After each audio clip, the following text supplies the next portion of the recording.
What's going on, everybody? How's your weekend? I think we're about ready. Yep. All right. So that goes down there. This goes right here. And I think, yeah, here we go. All right. We've got, I am running Frosty, and Frosty does too. Hey, gameplay, how you doing? Frosty. Oh, fantastic. Good, good. So Frosty, we're just running base Frosty. And Frosty also has, I guess, a winter physics mod, but then base Frosty with no physics mod has its own physics mod. So I think you can have like light slippy or very slippy. When we were running this on the ATS side, I want to say, I did not, well, I haven't used the heavy winter physics on either side, but we were still kind of slipping and sliding, and I didn't know where that was coming from. But there are some, if I'm wrong about this, let me know, but I want to say there are some physics adjustments in just base Frosty.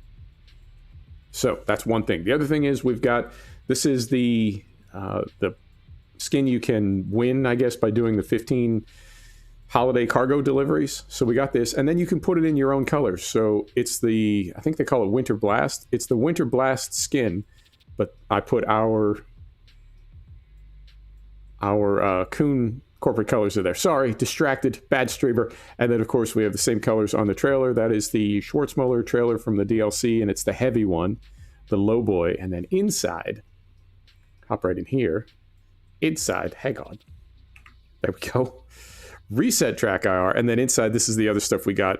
We got the blanket, we got the pillow, we got this here coffee mug, and we got this little dangle right there. And we got all that stuff for doing the holiday cargo job, for delivering 15 of them. Okay, so that's all that stuff. Anything else? I'm trying to think of anything else as far as like housekeeping stuff or things I need to remember. No, I can't think of anything. And obviously we're the Volvo. So we are in Warsaw. And I figure as long as we stay north of the Alps, I think this weather will look appropriate. So we're in Warsaw. Where do we want to go? I'd like to take something heavy. This is all 8 tons, 9 tons, anything heavier, 20 tons. Back to, is that Lithuania? Yeah, back to Lithuania? Maybe. That's a possibility. What else we got? 21 tons to Sweden. That would work. 21 tons to, yeah, I feel like these trips are not quite as long. I mean, we could take that one, 21 tons.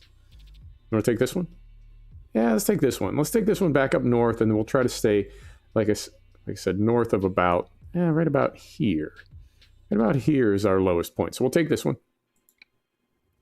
And I do have the rain probability turned up to, I want to say about 50%. So it'll be snowing the whole time, I hope. There we go. Well, holiday festivities. Now, I forget this all the time, but depending on how you celebrate the holidays, it was pointed out to me that it's not Christmas until Christmas Day, and that you're really celebrating Advent, and then Christmas celebration starts on the 25th. It goes for 12 days. What do I know, man? I mean, for me, I don't really celebrate this stuff at all. So for me, once we hit the 25th, it's time to be getting back to normal, right? We've just got New Year's coming up, and then we're done with the holidays completely. But I guess, right, because I didn't know about the mug, right? We got our Merry Christmas mug. Is that really appropriate after the 25th? Yeah, I guess it is.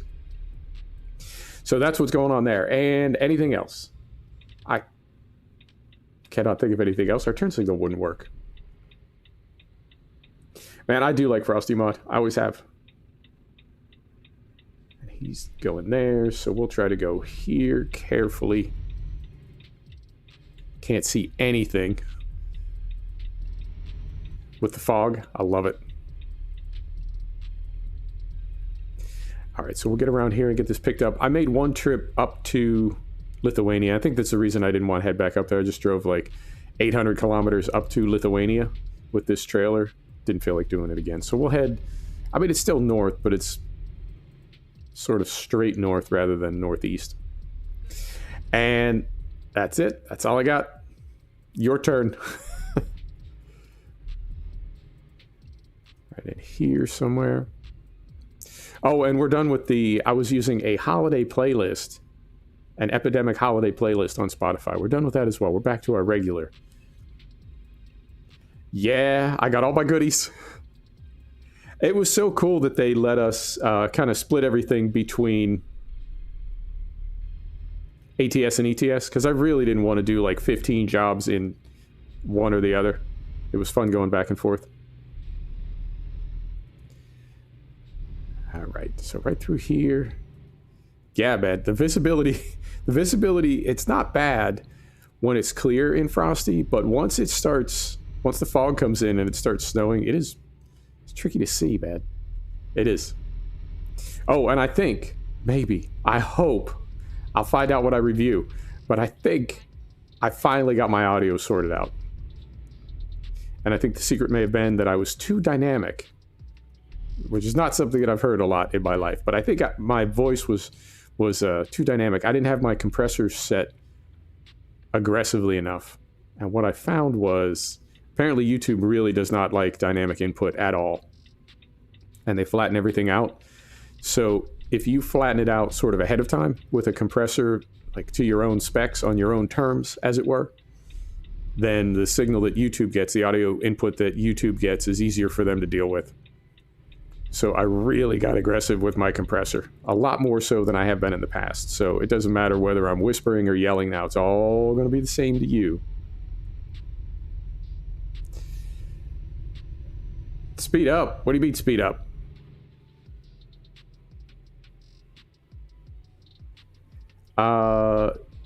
Did not see the wise owl back there at the end of the bunk. You didn't see it on your end, or you didn't see it in mine? Hey, Caden, how you doing? Gameplay, if you're new to the channel, I only speed in race sims. I always try to drive the truck realistically. So we are we're very responsible truckers.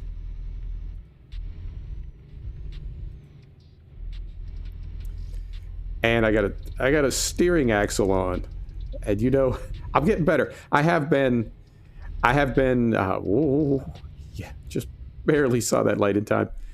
I have been practicing a lot backing up in cab, right? Keeping it all first person. But I don't know about backing up a steering axle trailer. I think that might be above my pay grade at the moment. But I have been practicing a lot. I see YouTubers do it. I know it can be done. I just haven't practiced it enough. All right, so we're going to swing right in here. Swing it very wide. Beautiful. Right about there. Back that down. Set brake. Let's go in here. You know, they might. I think racing games are better for learning to drive. Not external contracts. What am I looking for? Cargo market. Where's my jobs at? There it is, right there. Gas pipeline parts to Kaliningrad. You got it. And where is it? Way over there. Okay. So brake is off. In gear. Third person.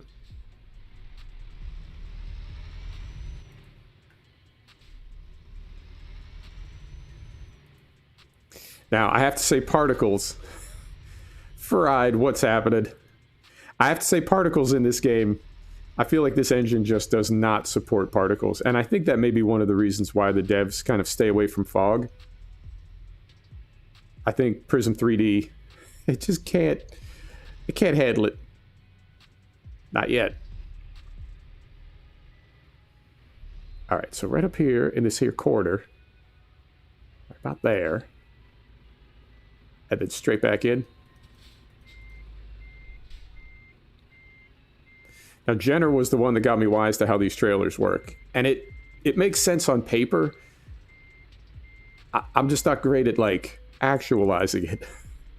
So apparently the angle of the rear steering axle depends on the angle between the truck and the trailer. So the harder you crank it over, the harder it turns that axle. But you have to anticipate it, because, like, right now, I would sort of try to jackknife this thing, but I guess that's the whole point of the steering axle, is you can't jackknife it. It's jackknife proof. So every time I try to do that, it all goes south on me. All right, wipers off. Right, wipers off. There we go. Parking lights on. Engine is off. Let's get loaded up. Stream for your first time and your last time. Did you wear your ski mask? Oh God, it's getting so foggy. What time is it? 2:30 in the afternoon. It's pretty foggy. But I think, yeah, it stopped snowing. Okay, so we got those off.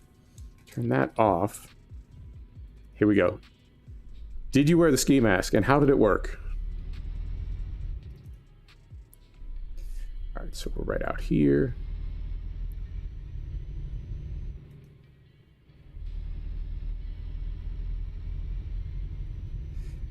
Forgot to wear your ski mask. I mean, that's a pretty big thing to forget. I thought that was like one of your whole criteria to live stream was you had to be wearing the ski mask. Streaming's not for you. Yeah, it's, I don't know, man. I'm really a private person. I'm super, super private. So of course I decided to start a YouTube channel. But I think the thing that I like about it is I can do everything on my terms. And I mean, we're growing really slow. And we did double last year, but we're growing really slow. We're coming up on 1,000, but it's taken 3 years. And that's quite a while to get to 1,000. But we are getting there. And the reason I decided to start streaming is I thought that might be kind of a kick in the ass. Oh, don't worry about it, Rogel. You can always catch about the VOD, and you're here now. It's all good. I thought live stream might be kind of a kick in the ass for the channel, maybe help it grow, and it does seem to be helping it grow, but it's a whole different kind of thing to live stream versus making videos, because the videos you have complete control, right? If it doesn't work, you can either re-record it or just not post it. But with the live stream, it's like, once you start, you know, the only way out is to either take the stream to a natural ending and say goodbye, or sort of rage quit. You know, and that is, like on the internet, that is not something you want to do. Because the way the internet works, if there's even a possibility that you can be like goaded into rage quitting, people will circle like vultures. They love that stuff. So you got to ride it out. And it's definitely, there's been a learning curve for me. And there've been a lot of streams that were not really going the way that I wanted them to. And there's nothing you can do. You just got to push through it.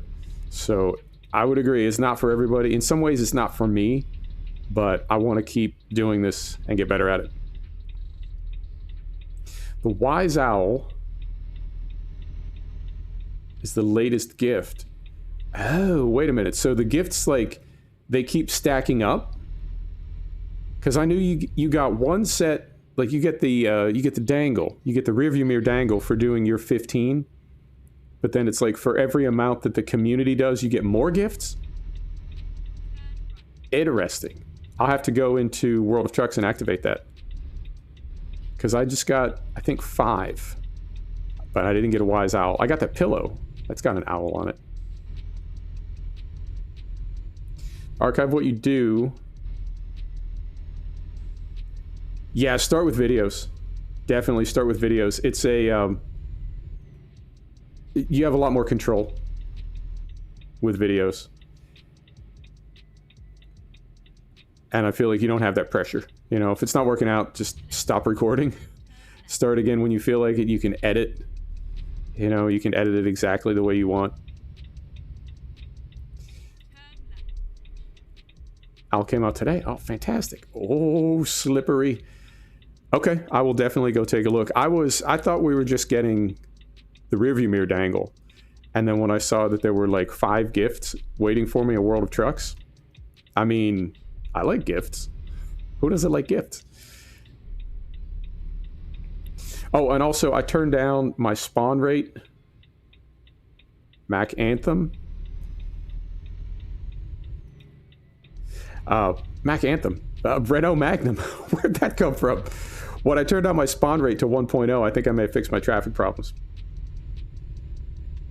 Yeah, editing is fun. Oh, we're getting the slip, Fried. That's not Fried, that's gameplay. Yeah, we're getting the slip. We are getting the slip. Hey, just be thankful I'm not running the heavy winter physics. That is brutal. This is bad. That's worse. All right, so we'll get us up out of Warsaw. And there is, on the Grimes WordPress page, there is also a mod there to sort of dim the headlights a little bit. Because with Frosty, you do get that glare. I don't mind it, but I know some people do. So you can turn that down a little bit if you're not into it. What was I? Oh, yeah, I backed my my traffic spawn down. I couldn't think that that had anything to do with all the traffic jams that I was getting. But maybe it does. You know, so I backed it down to 1.0, and I also uninstalled all of my engine mods.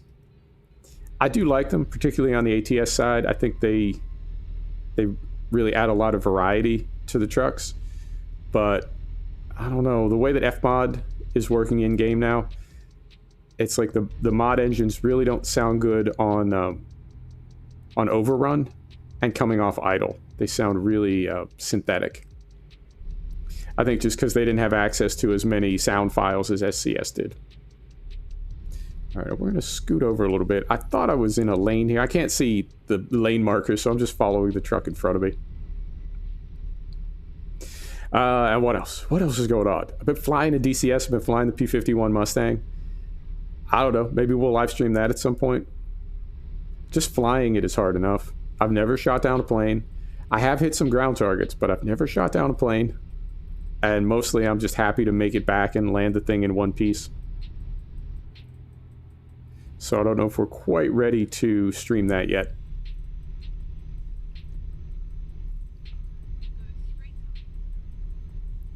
Right to there.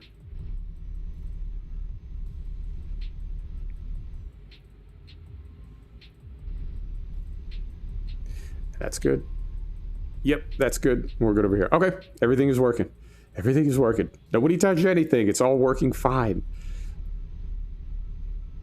And when we get to...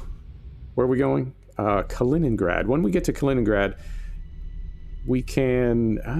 I don't know if we have a garage there. But what we can do... Let's see what this person does. Oh, and hang on. We got crazy beacons, too. We turn those on. We can swap out to another truck as well, because the paint job we got, that Winter Blast, you can apply it to any truck. So we can hop in another truck and throw that paint on it as well, and throw these interior items in. I was content to drive the Actros, like permanently. That would be my only truck. Oh, sir. But I think I'm having a little bit more fun kind of mixing it up. Deleted all your mods and started completely over. Now, when you say started completely over, do you mean started the game completely over, or started building your mod folder completely over? I ask because I'm contemplating doing the same thing.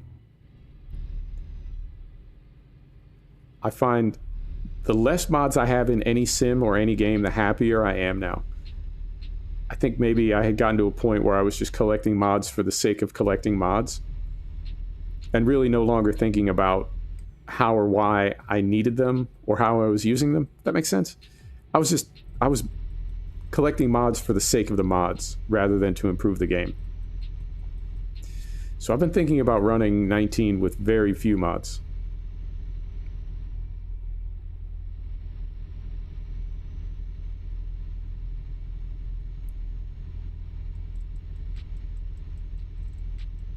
Started with just a couple mods. Yeah, I may do the same. I uninstalled because I was having all those camera problems. I thought it was my mouse. So I got a new mouse. I got a Razer Naga Trinity. It's fantastic. Best mouse I've ever had. But it was like $100. And the first time I fired up FS19, exactly the same thing was happening. It had nothing to do with the mouse. I'm happy I got a new mouse, but it's a mod somewhere. So I uninstalled, not like a rage uninstall, I just uninstalled. And I'm going to try clean install, verify files, and then bring in some selected mods. So kind of the same thing you're doing. But like with the engine mods in ETS and ATS, you know, there was a time when I feel like we needed engine mods because the base game sounds were so awful. But as SCS makes their sounds better and better, do we still need engine mods, you know? And pro mods, right? I was running pro mods because the map was kind of small. Well, the base game map with DLC is massive now, so I don't use pro mods anymore. And I feel like there's a lot of mods that I was running sort of by habit, right? Just out of habit, and uninstalling them or getting rid of them, it makes the game run faster, and I don't really miss it. So I think maybe my period of peak mod is over. Maybe about the downslope of that modding life. It's definitely simpler. If you want your game to run smooth, run it without mods. Everybody knows this. Hang on. Some just came in chat, and the road's kind of twisty. Let me get to a straight point, and then I can look over and read that. Gameplay, that is a perfect analogy. Well done. Yeah, that's exactly it. And the thing is, until you go in and do that, it's hard to separate out, like, what are the good ones and what are the ones that are just kind of lingering in here. Driving Scania for a long time, then started switching a lot more. Whoa, easy. Yeah, I get hung up on that realistic playstyle. And I think, you know, if I was a real trucker, what would I do? Well, I would own one truck. Well, not really a real trucker. Just have fun with it, man. It's a game. Just have fun with it. So I used to drive one truck exclusively on ATS and ETS. The truck may be different from save game to save game, but I would just pick one truck and stick with it. But now I am kind of mixing it up a little bit. And it's, I mean, they're all different, definitely. They all have their own sort of personality. And I like it. And they all have really different sounds with Fmod now. I don't know if SCS went out and re-recorded when Fmod dropped, or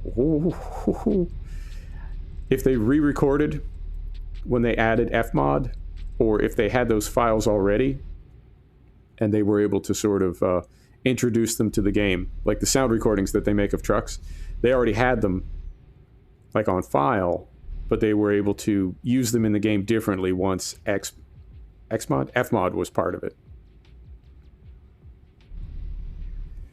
Mirrors block a lot of vision. Yeah, that was true. What was it? That was the Mac Anthem. Yeah, when they brought the Mac Anthem in, you couldn't use the mirrors unless you turned your head like 90 degrees. And I guess that's the way they are in real life. But SCS had to edit the truck a little bit, so they're in the wrong place technically, but at least you can see them now. Stop for this bus, read the chat.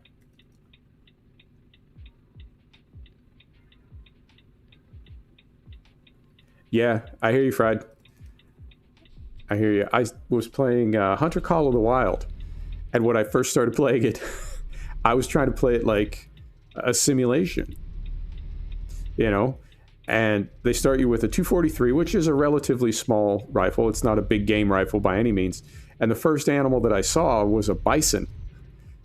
And I, tried to skirt around this thing and avoid it because I didn't think I could shoot it yet. I didn't know, do we need permits? Do we need tags? Licenses? I'm evil. Why am I evil? Wait, what? No, man. I was trying to play it like a sim, and I didn't understand you can hunt anything on the map. And you have to hunt it properly, and you're trying to get like maximum points per harvest. But okay, it's saying somebody else is evil. All right, I got you. But yeah, you can hunt anything on the map, which is not terribly realistic. So I do that sometimes. I play games more realistically than they're intended to be played, and I do it in a way that I don't have as much fun as I could. Just relax. Enjoy yourself. I mean, you don't have to try too hard to make me crash. I do. Yeah, that's right. Navi's evil. I'm not evil. I crash enough as it is. I mean, they're not like big, heroic, like gift crashes. It's nothing interesting. It's not a meme. I just bump stuff a lot. I hit stuff and snag stuff. All right. I don't know. I mean, with the Slippy mod running, we might hit something. Try to avoid that. What else is going on? I'm glad that I didn't get MXGP20, but I sort of want to try it. I tried Ultimate Fishing Simulator the other day, and I refunded it before my 2 hours were up. Give me back my money, Steve. It was on sale. It was only $7, but I don't know. Because what I found myself doing is I wasn't strictly like enjoying the fishing. I was just trying to catch fish. I wasn't even looking at them. I was just immediately selling them, trying to get enough money to buy better gear. And I feel like I got enough. I have enough RPG sims. Division 2 is my go-to. If I want to grind gear, right, I'll use that. And I'm sort of grinding trophies in Hunter Call of the Wild, so I don't need another game where I'm grinding for trophies. And this is like obscure, high-dollar Japanese fishing apparel and equipment. What? Yeah. I know my limitations. All right. Roundabouts and open junctions. Yeah. I'm getting better with traffic circles. The flashing spinning lights are beacon lights. And you can run those when you're running a heavy cargo. There's a lot of debate about when it is appropriate to use beacons and when it isn't. But I tend to leave them on with cargoes like this. They're just kind of fun too, you know? Why not? Just if you ever MP in multiplayer in ETS, everybody got them beacons on. It's ridiculous. It's your FPS will be like a slideshow, like 5 FPS. So you see a lot of different places will tell you do not run beacons in multiplayer if you don't have to.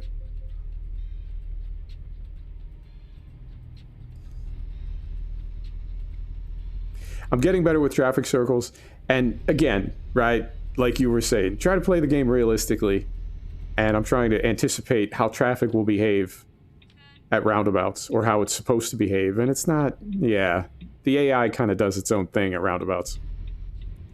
So just do what you gotta do. Try to survive it. Alright, right through there. Beautiful. Turn that off.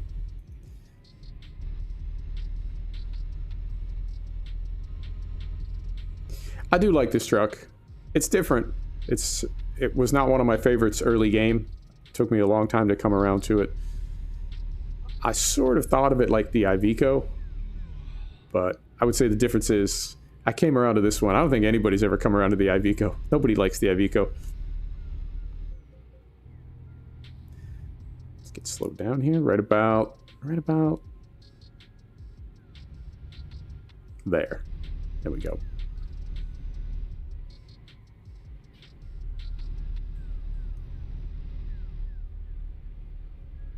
I don't know if SCS will ever bring seasons to this game. I kind of hope they do. I don't know how they would implement it, because the game goes from like Scandinavia to the Mediterranean. So maybe the fact that, sir, I mean, there you go.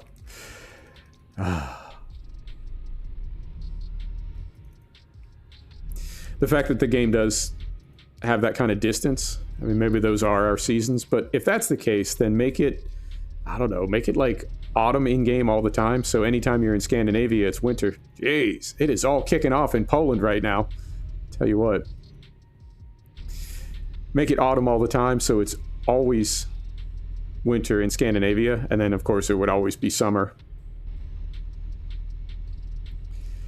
Yeah. That one's not bad. I don't know if you've seen the squirrel video, where he's just, I think he's in Scotland, just like tooling along, and he crests a hill and a car hits him head on at 100 miles an hour. Hang on, what do we got going on here?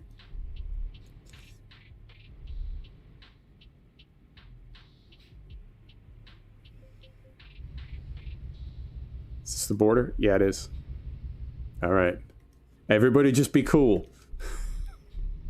Don't make eye contact. It's going to be fine. Act natural. But don't act like you're acting natural.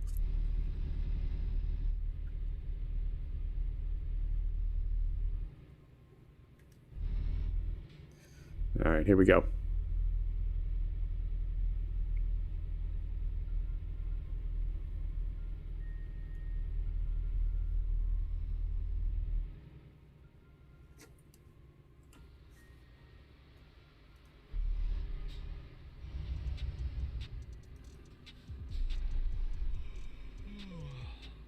And we do need to, yeah, right up ahead there's a place to sleep, so we got that. Neutral. Set the brake. Here's the papers. Anything to declare? Yeah, I got a bottle of absinthe under my seat.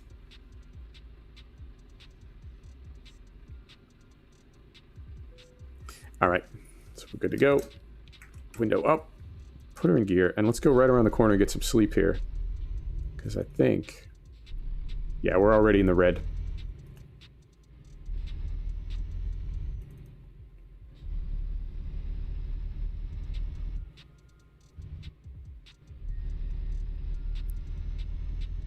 And I do think, I've heard this, but I do think having beacons on or using flashers or turn signals, I do think the AI notices it. I don't know that they're overly responsive to it, but I think they at least notice it. All right, so we're going to go over here now. Carefully.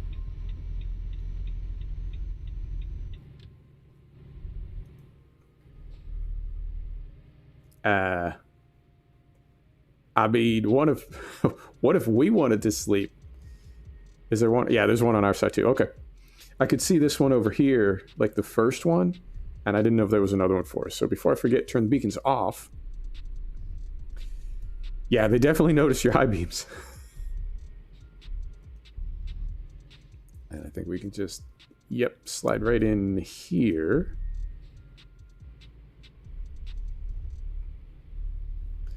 All right. And dim those. Right. Neutral. Brake, engine. Just started snowing again. Fantastic. I love it. All right. So 7:30. It's now 4:30 in the morning. Beautiful. Here we go.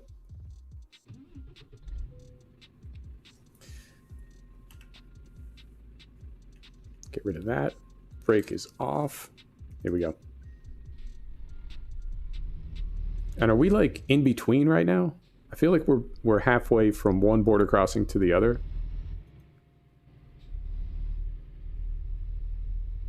Try not to hit this DAF. Yeah, we got it. We're okay over here. Beautiful.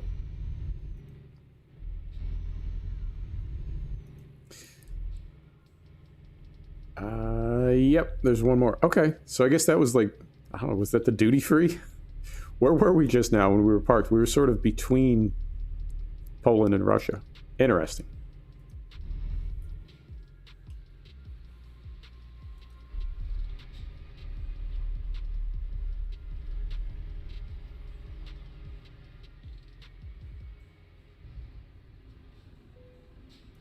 All right, neutral.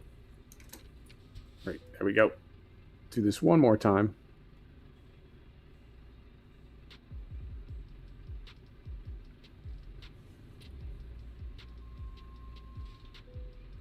There we go.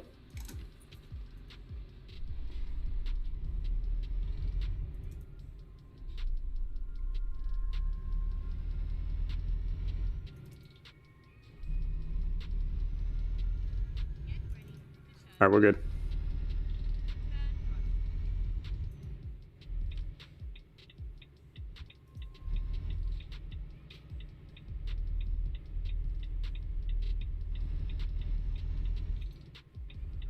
And how are we doing on fuel? Good on fuel. So let's just keep rolling. I don't think we have very far to go, because this is just that little pocket of Russia on the Baltic. It's not proper Russia. It's like Russia light. So I don't think it's that big. I think it's only like a couple hundred square miles. So it won't take us long to cross it and get to that city. Yeah, I agree, Nabi. No doubt. It's still such a popular game. It's amazing when you see the concurrent player stats. It's always at like 20,000 people playing this game at any given moment. And things like Fortnite and PUBG, you know, they spike up and there's 5 billion people playing it. And then a year later, it's a dead game and nobody's playing it. But I feel like Truck Sim is, on the ETS side, I feel like this is just such a popular game and will be for the foreseeable. as long as they can keep it looking relatively contemporary, relatively good, I think people will continue to play it. At some point, I think the game will look so dated that people will move on. But for now, very, very popular. I did see for those holiday cargos on the ETS side, like every city on base map and DLC, every city is gold because they've had their maximum number of cargos. And then when you go on the ATS side, there's a few, right? There's a few cities that were gold, but it was like the whole map had not met its goal yet. It may before the 17th, but I think there's a lot more people playing ETS than ATS. And oddly enough, I think a lot of the ATS players are carefully. I feel like a lot of the ATS players are in Europe. The ATS just never caught on, and it definitely didn't catch on in the US. Not nearly as popular as ETS. All right, that's interesting. There's a discovery point back here. What is that?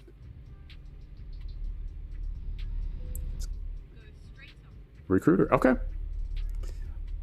There you go.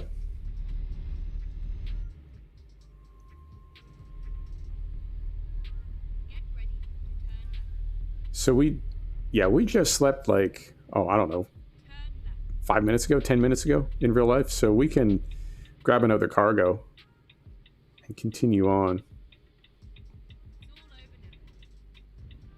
All right, Fried. Thanks for stopping by, my friend. I appreciate you. Thanks, Fried.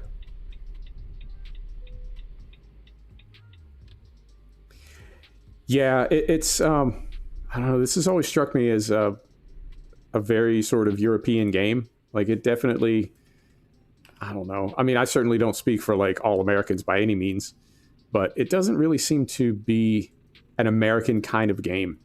You know, I know there are Americans that play it, but it's so chill and it's kind of pointless in a good way. But it just doesn't seem like it's caught on with an American audience.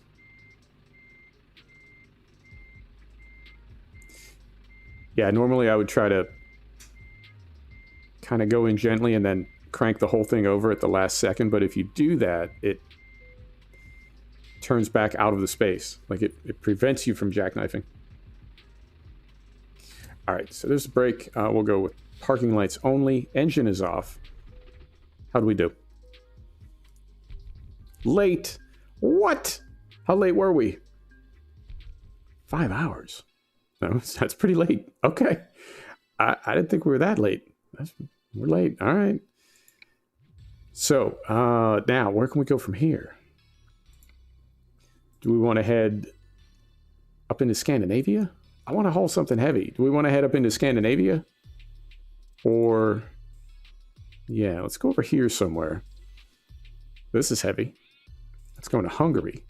It's a long trip, too. 900K. What else is heavy? There we go. You want to haul this? It's a wind turbine, piece of a wind turbine. We'll have to go down and around, take the boat up. Yeah, let's take that. And have we been to that city yet? I don't think we have. Okay, let's take this thing. Right there. So we'll hop back in here.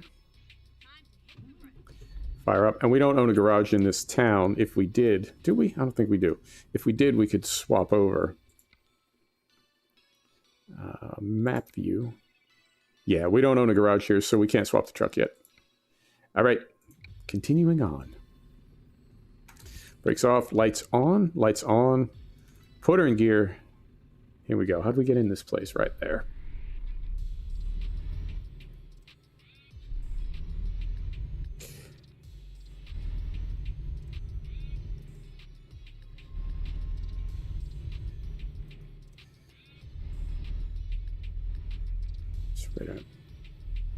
Yeah, like this big kind of whippy turn we're making right now. That's when the steering trailer really like curves around behind you. It's super, super cool when it works.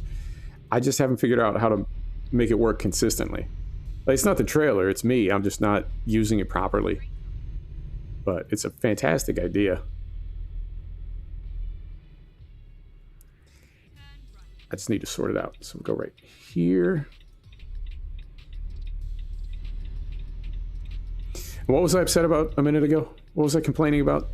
MXGP20. Yeah, I've really been curious about MXGP20. I hear nothing but terrible things about it. And yet there is still a part of me that's like, I want to find out these terrible things for myself. I need confirmation that it's really that bad. From what I've read so far, it's not even that it's just MXGP19 with a new label on it. Apparently it's like actually really bad. Like it's missing stuff that was already in 19. So who knows? Who knows? It'll be on sale. If the reviews are that bad and the sales are that bad, it'll be on sale any day now. All right, so we're gonna go right here. Did I see fuel somewhere? I thought I saw fuel somewhere a minute ago. Yeah, there's fuel down where we're picking up, so we'll go get some fuel and be on our way.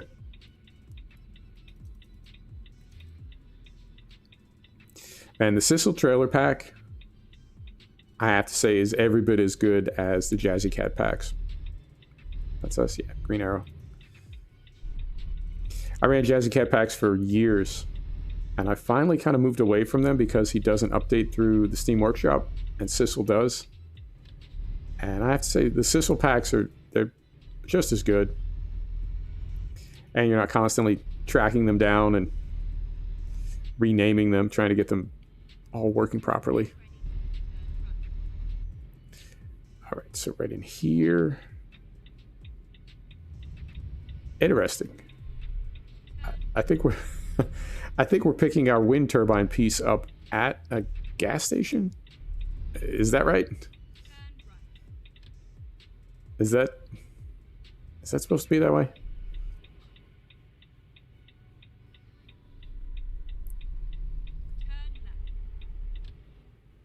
This is very odd. Oh, you know what? Hang on. I'm gonna have to... We had to get fuel anyway. But I think it did that thing where it, like, sends you back to yourself. Alright, so lights off, engine is off. Let's get some fuel. Every now and then, the AI, the sat-nav, will... If the pickup point is too close to where you already are, it will, like, route you around the town that you're in. So you can get back to exactly where you are. Because where it's sending us now... What's here? Hang on. If we go here...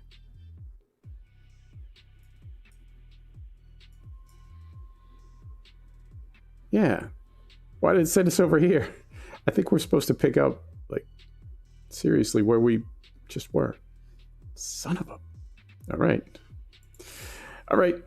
Well, fortunately, we're not in a hurry. How do we get out of here? Right back there. Brake is off. Put it in gear. Lights on. Here we go.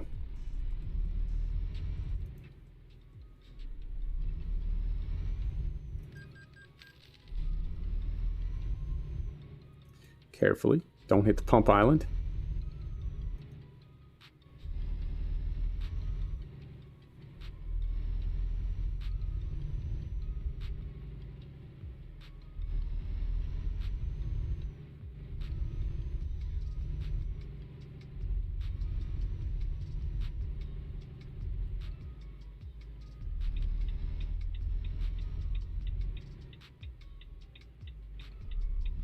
I'm going.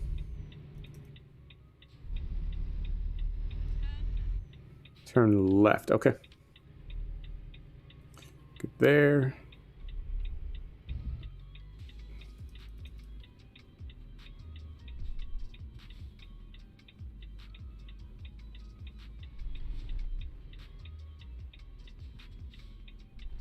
Line this out. And line this out. Thank you.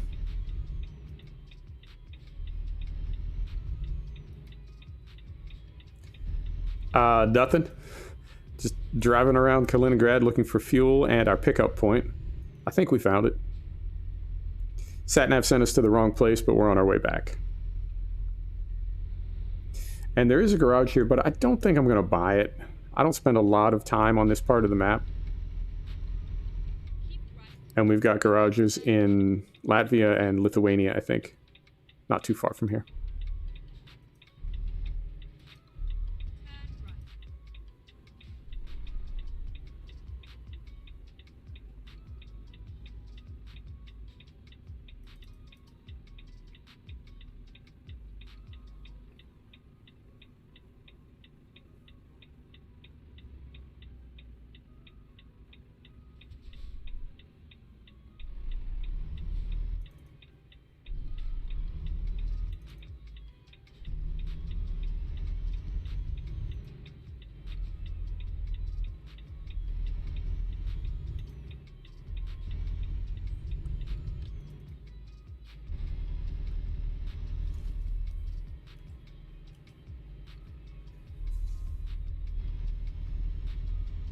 Is that the one we want? We want that one right there. All right. We did need fuel. I mean, I'm sure we would have passed some on the way out of town. We did need fuel, so I guess it doesn't matter whether we got it first or second. And we didn't have to backtrack that far.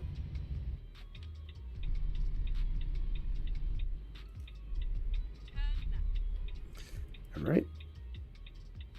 So right in here. Beautiful.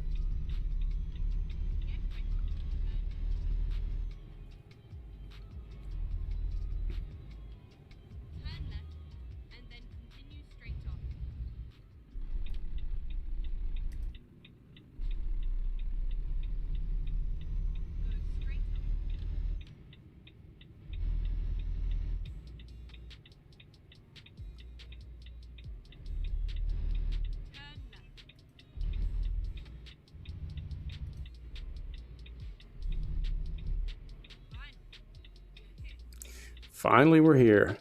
I like how exasperated our sat-nav gets. Okay, there we go. Cargo market. Wind turbine. Perfect. Way over there. Okay.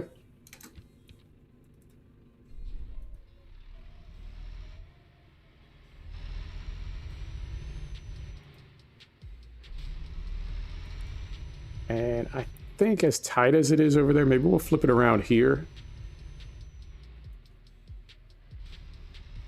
Then we won't be coming in on the blind side.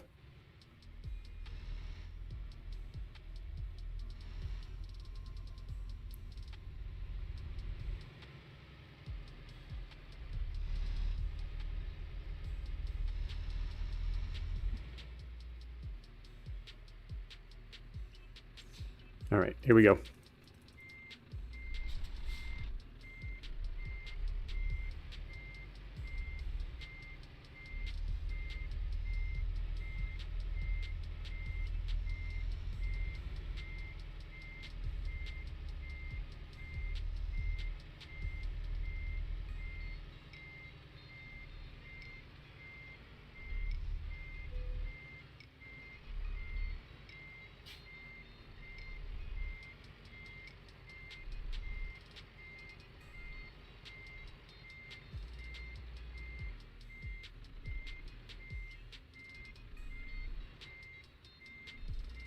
Yeah, I was doing good. And then right at the end, I just didn't send it over far enough. Okay.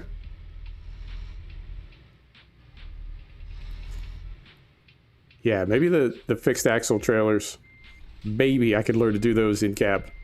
But these steering axle trailers are tricky. They're awesome, but they are tricky. All right, so there's that. Back here. Parking light's on, engine is off. Let's get loaded up.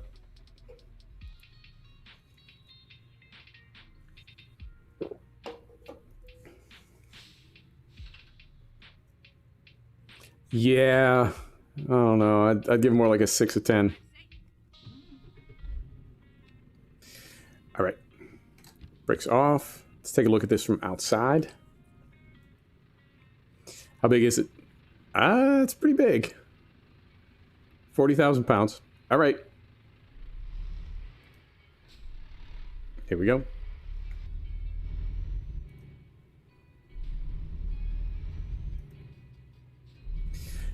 There's some of these pickups and drop-offs that are just absolutely diabolical. The one behind the drugstore, I think, is the worst one for me. When you pull in, if there are cars parked up front. No, I've been nervous before. So right out here. The one at the drugstore that's the worst one. Because if there's cars parked in the front part of the parking lot, it's like you can't get in far enough to get squared off to get backed up around the corner.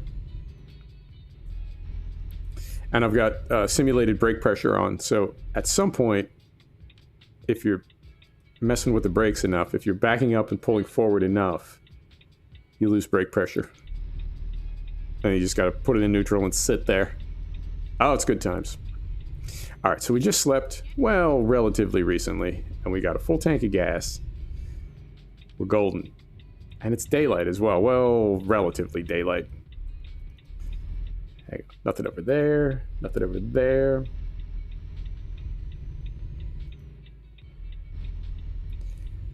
That is exactly the one, Nabi. And I think that same lot is laid out. I mean, obviously the decoration is different for different places, but I think they use that same, like the same framework for that point, that drop-off point. I think they use it for both ATS and ETS. But yeah, that guy, oh man. You could help me out, you know. You could flag me a little bit. Thought we were all on the same team. Apparently not.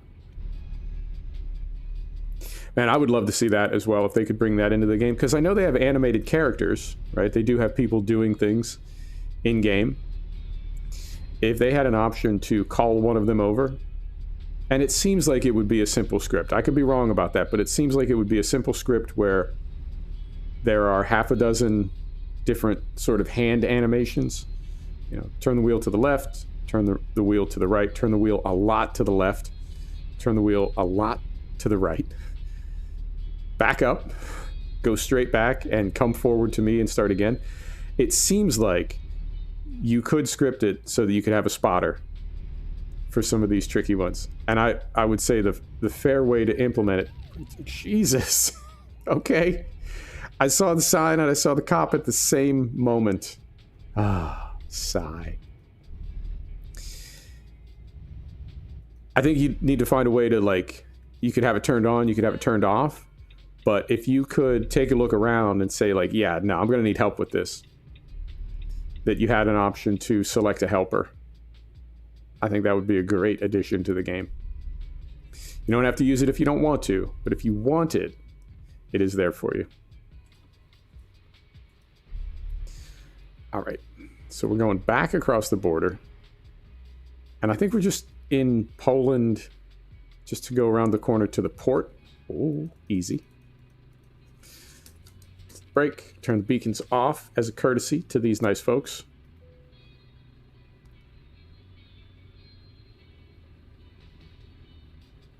I think this game looks so much better with fog. So window back up, brake is off. Here we go. And I have no idea how hard it would be to implement that. Anytime I think of an idea, something like that, I'm always like, oh yeah, you know, they should totally do this. And the thing is, if I wanted to, if I had the skill, I could create that mod myself. So maybe it's not as easy as it sounds.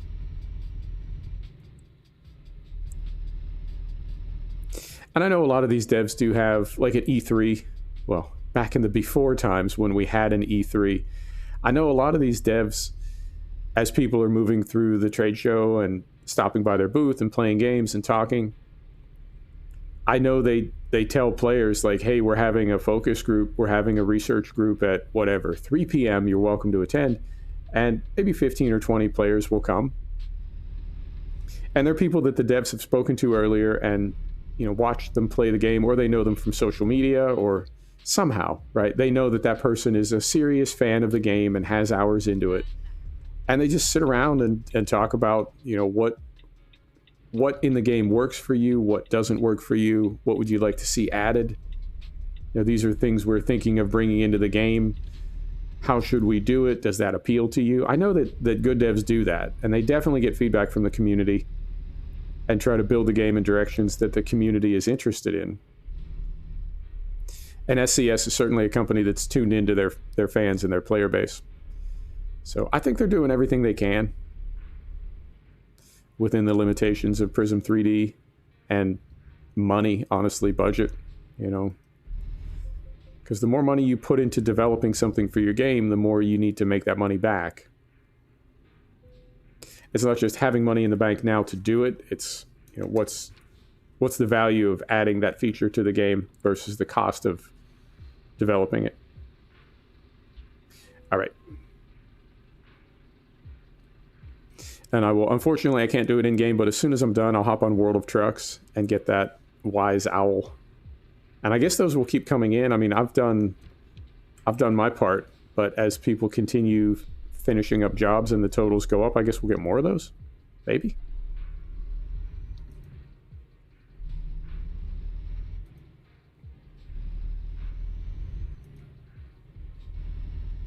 Yeah, this is a base game engine sound, and it's a fairly old truck. So I would assume it's fairly old engine sounds, and I think it sounds great. No problem at all. A lot of that's coming from Fmod, but I'm not really missing the engine packs. All right, so we'll very carefully slide over there. Don't hit that sign. Here we go.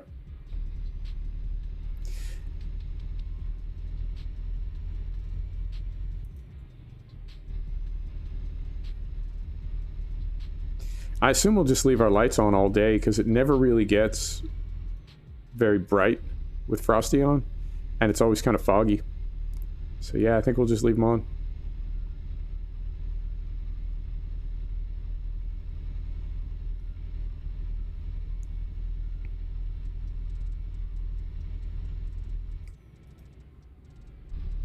There we go.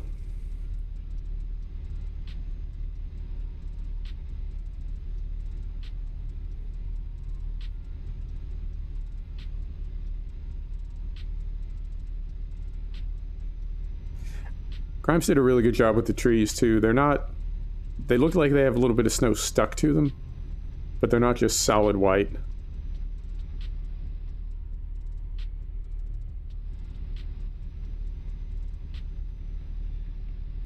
Modders amaze me. I don't know how they do it.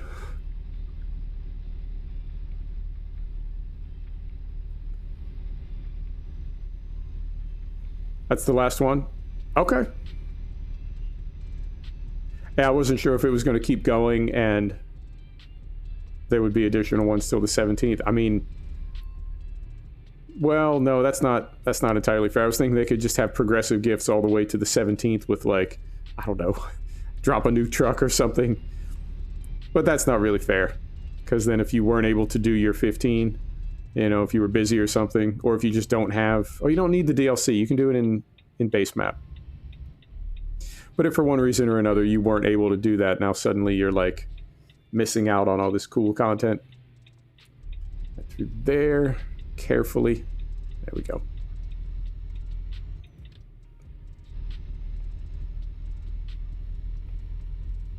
Yeah, I think I've got the Goodyear. So the Goodyear DLC, that was the one you had to earn, and then the Michelin was the one that you can buy. Is that right? Or do I have that reversed? And I did the breast cancer one. I'm trying to think. Yeah, I don't think I've ever done a holiday one before.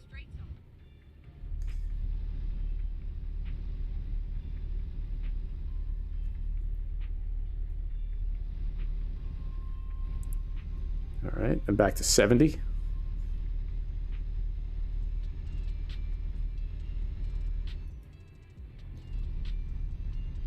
Easy. Easy. I can't see the road here, and I'm over on the ripple strips.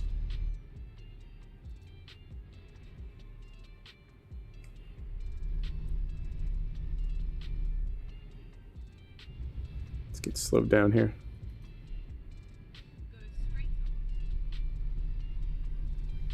Yeah, it's either one or the other. That's conclusive. That's either one or the other. I know there's a Michelin pack and a Goodyear pack. One of them you buy, one of them you earn. But whichever one it was to earn it, I want to say it closed out. So you had like a window that you had to do your trips in, and if you didn't, then it wasn't.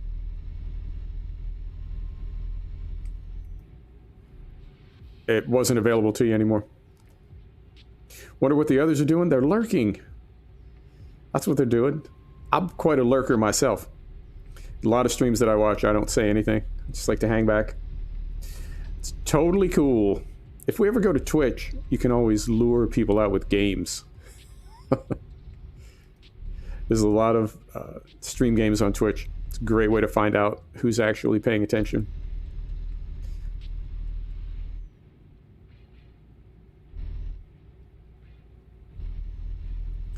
Yeah, I think SCS has a fantastic relationship with their community. It seems very equitable. I think SCS carefully little bit crazy through there. I think SCS is like the model for how a game developer can and should connect with their community.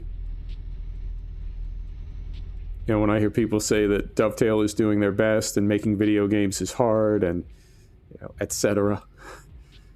Or when I see the mods, I don't know if you're familiar with Lotus. I think it's the same dev crew that made OMSI 2. Could be wrong about that, but they have Lotus. It's a bus and tram simulator in early access. And one of the mods for their Steam discussions is what's a nice way to say it? What's the nicest way to say it? Very assertive. And people make excuses for that sort of behavior and say, well, you know, you don't know what it's like, and people are always complaining, and the fans are never happy. And it's like, man, all you need to do to see the example is look at SCS, how they communicate with their fans, and how their fans respond. Carefully. I'm gonna go out on the grass a little bit. Clears it. Don't hit the pole. Oh.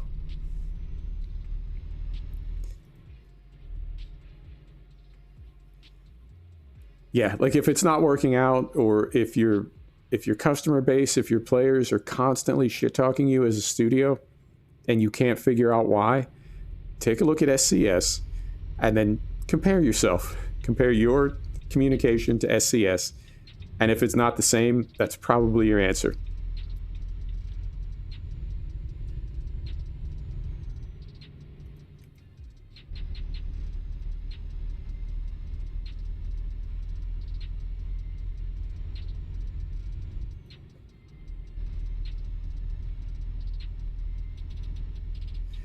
Yeah, it's well, Hunter Call of the Wild. That's the game that I think I've spent the most time in lately. And there is a codex and there are tutorials, but when you start the game, it starts you in kind of a mission mode, story mode, bizarre story mode. The lore is really, really weird. That's what it starts you in. It doesn't really tell you how to play the game. It just starts you on these missions that have nothing to do with gameplay.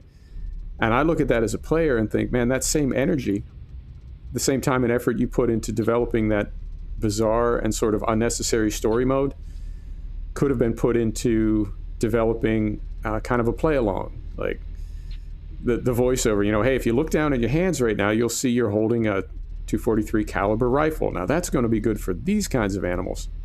Rather than telling you to like go to a certain point on the map because Uncle Joe's kid Tommy has been dealing dope. Wait, what? That doesn't teach me how to play the game. It just seems like a disconnect at times between what you're trying to do as a gamer and what the devs are not telling you to do, but I don't know, what they're making possible, how they're directing you. I mean, there's obviously a right way to do it because plenty of devs and plenty of studios do it right. But some devs just, they don't. I don't know how else to say it. They just get it wrong.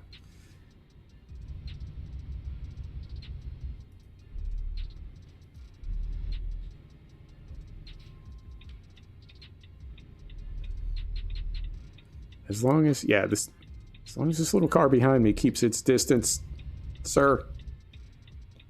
Ooh. Carefully. Everybody just be cool. Is that guy? Okay, he's... God. Ah. The stress. Alright, so we got one more traffic circle. Then we'll get on the boat. And we'll sleep on the boat. I don't know how long the crossing is, but we'll recover a few hours of sleep. And then I don't think we have very far to go once we get to Sweden. So I think we'll be okay. Yeah. Oh, this one's crazy busy. All right, this is when they mess me up. You're not supposed to stop. You keep moving. I got to check my config file, but I did back the spawn down to 1.0. That still seems a little heavy. All right. Everybody be... All right. Here we go. Ah!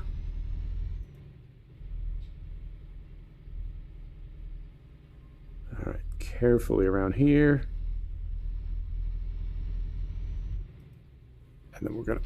Yep. So we're good over there. Exit here. Whew. 3.5 hours, perfect. I mean, I know there's a tension in any game studio because you've got the developers that are typically people that the actual code writers, right? The technical developers of the game. And those people they're gamers for one thing, but they're nerds and they're creative and they have a vision, right? They have an idea of what they want the game to be. And then the next layer is management. And I think those are typically gamers, but they're also managers. They're business people. And then depending on how everything is configured at your studio, you may have another layer, and those are the investors or corporate. And it's like there's this tension between all three because one group of people wants the game to be one thing, and another group understands it has to be something else. And then another group doesn't care about either of those, and they need it to be this. Let's get some wipers on here. And you just, I don't know, try to figure it out. Try to figure out the best way to do it. And I think good devs, the actual code writers, I think they are gamers, and they do have a vision, and they do want to make a game that people enjoy. But I think there's a subset of developers that are almost a little bit spiteful. And it's like, we have an idea of what our game is, and you're going to play it. And there's very little, they're not looking for communication from players. They're not looking to hear whether or not people like the game or whether they have any ideas on what direction it needs to go in. It's very one-sided. All right. And I know I don't need to do all that as far as turning off lights and engine and everything, but I do that because some of these ferry trips, when you respawn, you're in the boat. All right. In this case, we're not. But if you respawn in the boat, I like to have everything cold and dark. All right. Wipers on, lights on, brake is off. And we're going out here. And it looks like we're kind of curling around to the right. Here we go.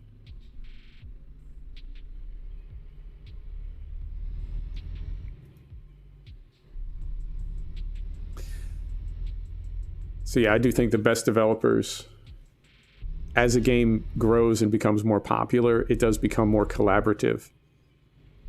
And it could be that as a developer, your original vision of the game has been significantly evolved by feedback from the players.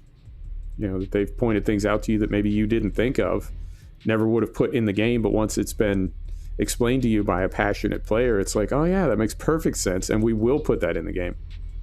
Rather than saying, no, that's not what I want my game to be.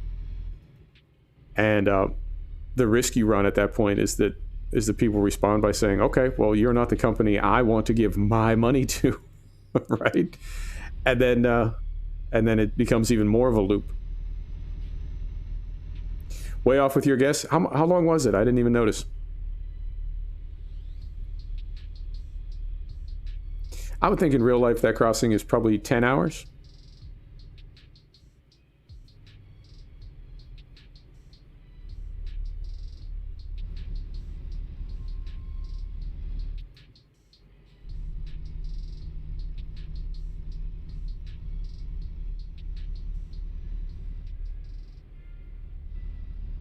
And it's been so long since I've played with Frosty.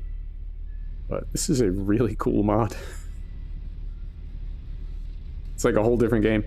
Not just the physics and the handling, but the look and feel of it with it being so dark and the fog and everything. Amazing. Oh, hang on. I just noticed that's been kind of drifting over. There we go. Reset track IR. So I think, where are we at? We're at 74 minutes. Let's see how we're feeling when we get in. We may do one more. If we've got a garage in town and we can swap the truck over, we'll definitely do one more. If not, maybe we'll call it. I don't know. Let's see how we feel when we get there. And man, if I'm late again, I've been trying to drive carefully but quickly. No mods but custom skins. Man, I'm getting there. I've got a few light packs. I am running the Sissel trailer pack. I'm running, I'm trying to think what else. Yeah, just a few light packs, my skins. Get ready to turn right. We're not there yet, are we?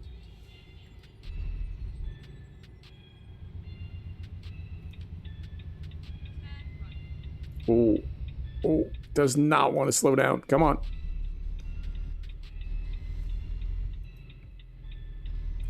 The biggest one for me, I think, was pulling out pro mods. I never thought I'd be able to play without pro mods, but base map with DLC is so big now, I don't miss it. And it's still a great mod. I just don't feel a need for it anymore. Because a lot of the, I would think of as like the sort of peripheral cities, I never go there. I don't spend a lot of time in Russia. Iceland is, it's cool, but once you've done it a few times, I don't really necessarily enjoy Iceland. It's more of just sort of a novelty. So yeah, I'm comfortable without pro mods at this point. All right. Well, yes, no, okay. He's letting me go. He's not letting me go.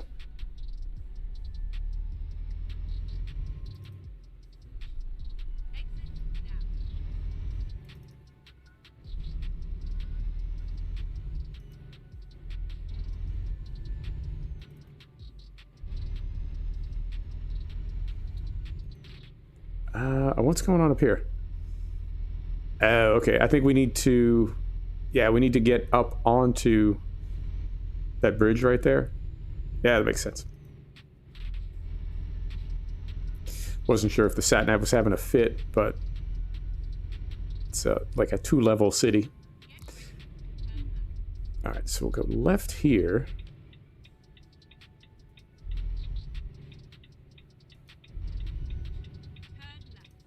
If we don't have a garage in the city we're going to, I think we have one nearby. So we'll just teleport to there. You know, next closest. It's in the neighborhood.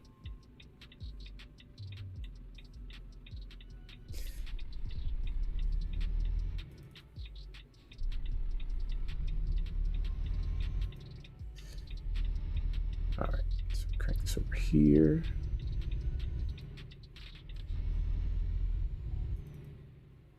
And then another left. Yep, I think we're good.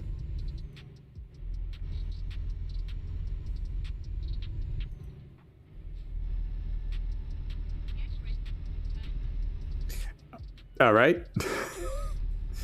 Very aggressive driving in the snow. I can respect that.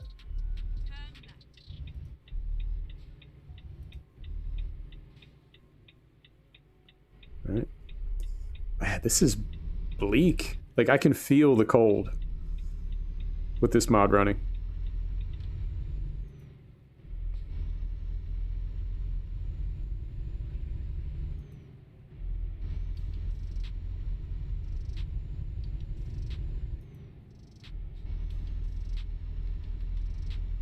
All right.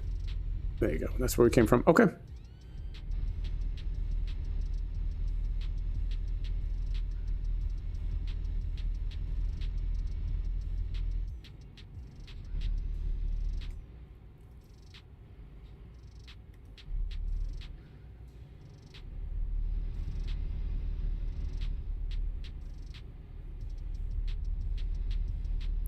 I don't think we have too far to go. I think we're just headed right up the road. Now, if we do swap this truck out, I'm probably going to take a minute to put our skin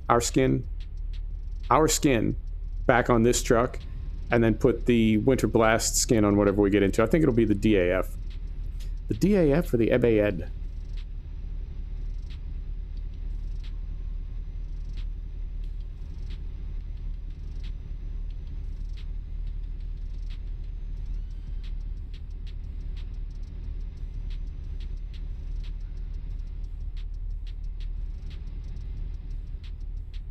Cops in a Volvo? Yeah, we're definitely in Sweden.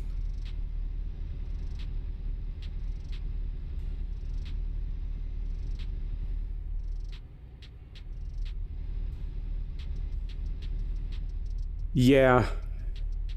Yep, I can relate. That's the thing about iRacing for me, is it's it's so intense that it's not really fun. It's very challenging. It's very satisfying when you have a good race, but it's not the most fun I've ever had playing a video game. And honestly, I mean, I sit at a desk in my office, and the way my rig is set up and everything, it's not that gaming is work, carefully, but I really can't remember the last time I sat on a sofa and leaned back and drank a beer and played console games with my buddies. It's like, that's just not what gaming is to me anymore. And so in a way, I enjoy gaming. I really, really do. But it's not fun the same way it used to be. And I think that's, for most of my peer group, gaming is something they grew out of. So they're not really clear on like what contemporary gaming looks like, or what current titles are, that sort of thing. But trying to explain to people that you have a hobby and it's not always fun is, yeah, all right, well then why do it? Why not do something that's fun? And sim gaming in particular, I think, is probably one of the, not necessarily the most frustrating, but I think it's the genre of video games that is least likely to just be good fun. It's not Fall Guys. It's not Cuphead. It's a different type of gaming.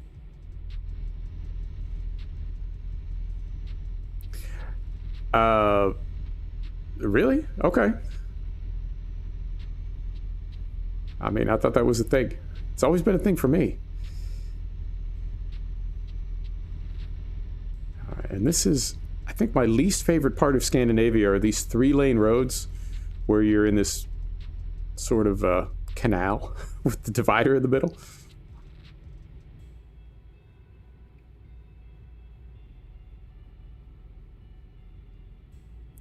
All right, no tickets, and we haven't hit anything yet.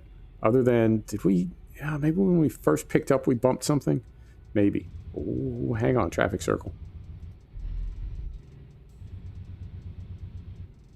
Let's get slowed down here.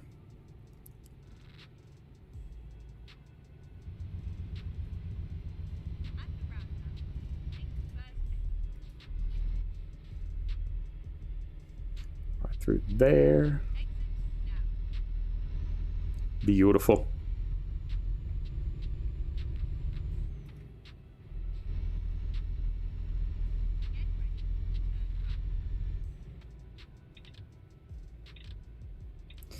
My turn signal's been doing that, and I don't know why. It's like it doesn't stay on. I don't know if it has something to do with, I've got the auto cancel on. I don't know if it has something to do with the position of my steering wheel, or if it's my gamepad. Because I know the buttons on this gamepad are ridiculously sensitive.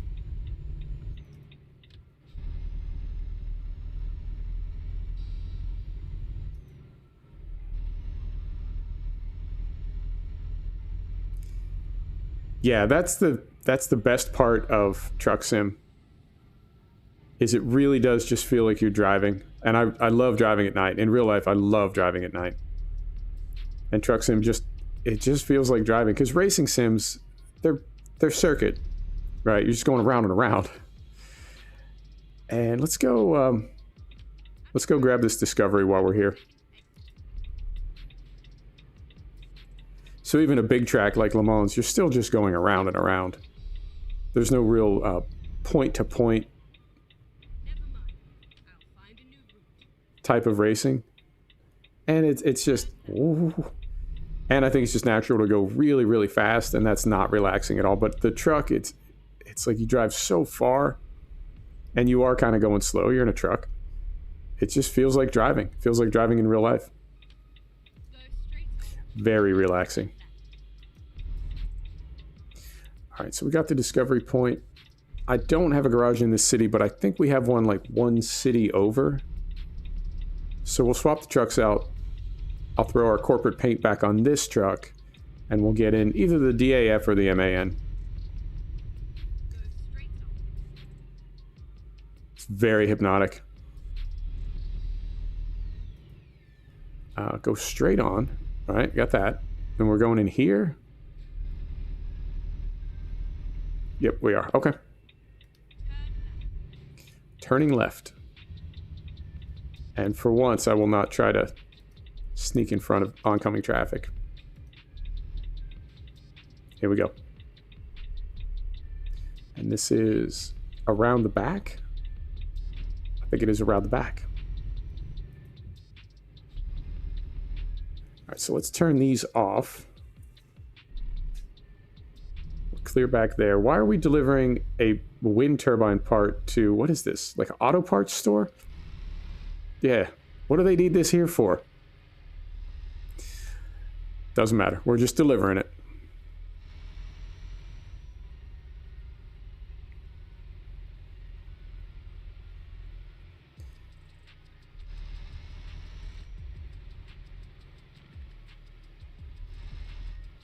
Interesting.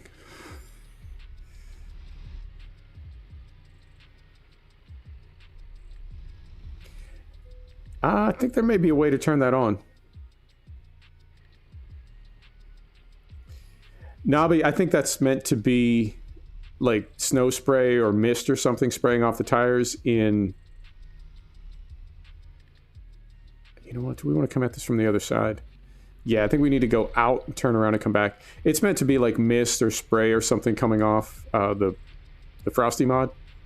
But because this engine sort of struggles with soft particles, it just ends up looking like black smoke. You're right.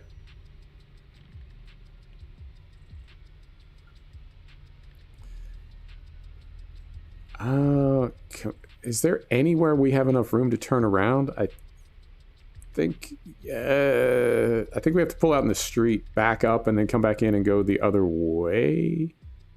Yep, I think we do. Okay, so we need to carefully hook this thing around, get out into the street, then back up.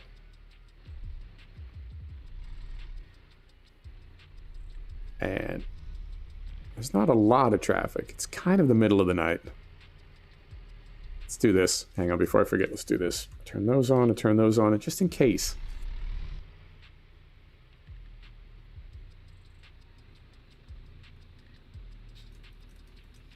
And I'm trying to stay right in the middle. I don't hear any traffic, but I'm trying to stay right in the middle.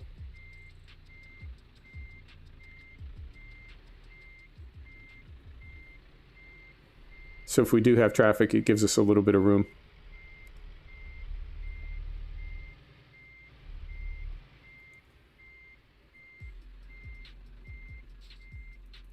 All right. I know.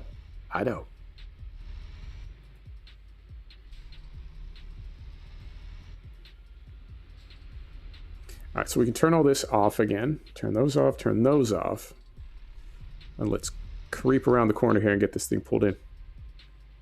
So looking at the sat-nav, right? Like down here looking at the sat-nav. I mean, I guess we could have anticipated by looking at what side the arrow was on. I know all these drop-offs are different, but you start to see the same ones eventually. I suppose we could have anticipated that.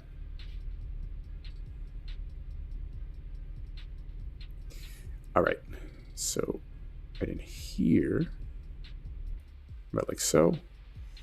Oh, this is a little bit tight. Not terribly. But may take us 2 swings. Again, the steering axle. Getting it to kick over like just the right amount. Sort of anticipating when to straighten it out. Right about there.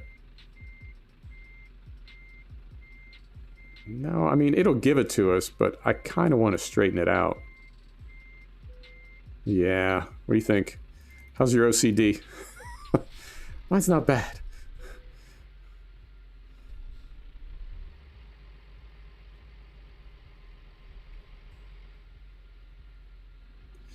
All right, mo better. 2 swings. That's how we do.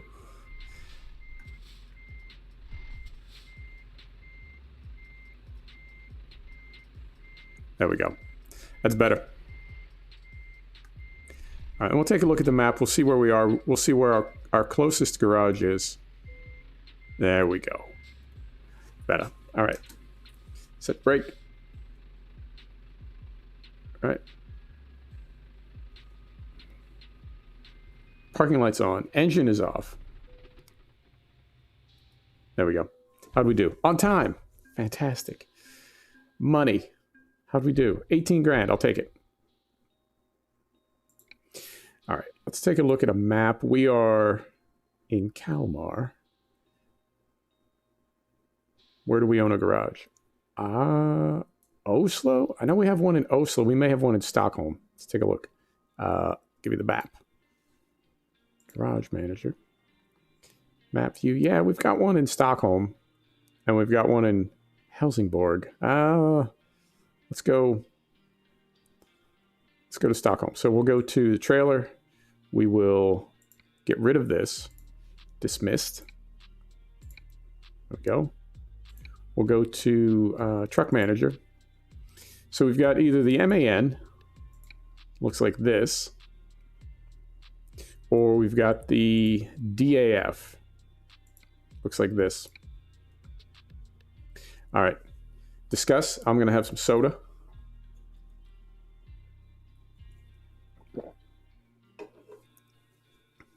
And we are going to reskin this, whichever one we pick. We'll reskin it with the Winter Blast. So, what do you think? MAN, DAF.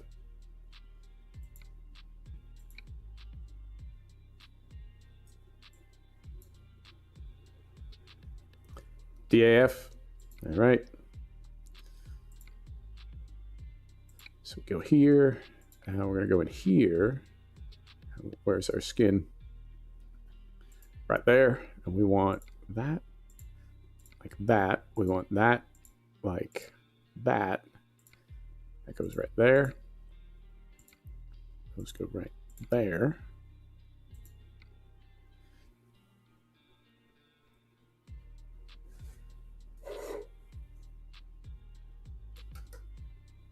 There you go. Okay. So we need to go here now. And we want, so we're going to swap these over. No, we're going to swap these over. Make these pine, right? I think that makes sense. We want this to be, where is it? I can find it. Where is it? Man, there's so many items in this Sissel pack. There it is. There's our festive mug. There is our festive bangle. Come back here. Festive blanket. Festive pillow. We good?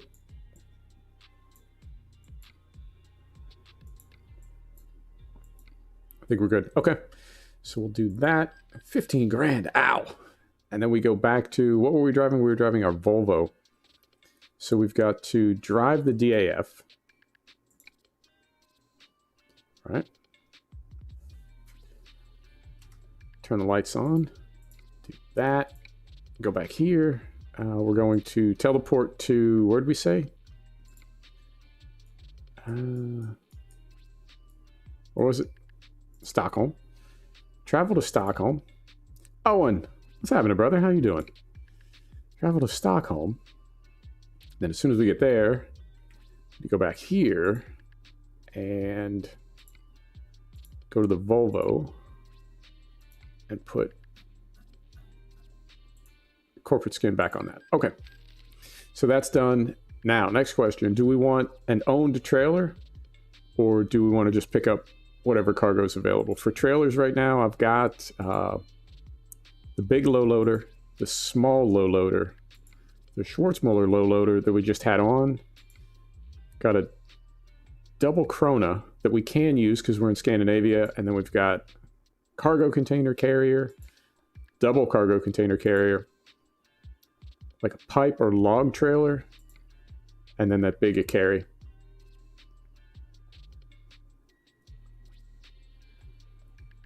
Oh, be careful now. That's Owen. The first time Owen and I talked, I had 60 subs, I think. It had to be like over a year ago, maybe 2 years ago. Yeah, Owen's a made man. Owen has been around since day one. So be respectful. Let me see. Oh, we can haul this. I mean, it's ridiculous. Ooh, but you know what? It is. We do have Frosty running. Oh, you want to do it? Let's do it. So we need to relocate it to Stockholm. There we are. Oh, this is going to be bad. This is going to be bad, and then we're going to use it.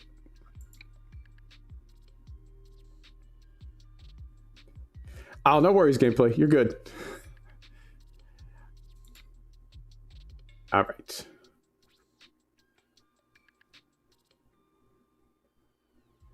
Yeah, how's Transport Fever treating you? And then we want to go to... No, we just slept, right? Because it took a minute to get everything swapped out, so we just slept. We don't need to sleep. So if we go here, and then we go Stockholm, what can we haul? That's a long trip. That's 1,000. That's sort of where we came from. I wouldn't mind going somewhere in Norway. Anything in Norway? Finland? And these are all... So there's Denmark. That's super, super long. There's that one. That's 350, and there's a crossing. Let's try this one. Motorcycles. All right. Oh. All right. Here we go. And lights are on. Let's just confirm that. Yep, lights are on. We'll take a look outside. How's this thing look? Okay, so we've got our corporate skin on the back. I mean, I guess that looks all right. The colors match up. We've got our corporate skin on the back. And then we've got the Winter Blast up front. I'll take it. I'll take it. So, lift axles up. And lights are on. Yep, I think everything's good. Looks good in here. Oh, man, it's like a rave in this thing. This is a crowded, cluttered, cozy truck. I love it. All right. Brakes off, brakes on. Brake is off. Put her in gear. Here we go.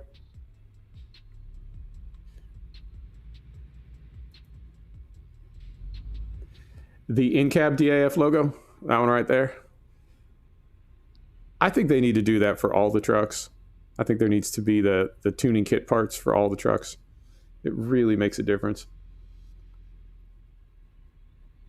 And I think we'll get out of here okay, but I'm going to go third person anyway, just to enjoy the view. Oh my goodness, what have I done?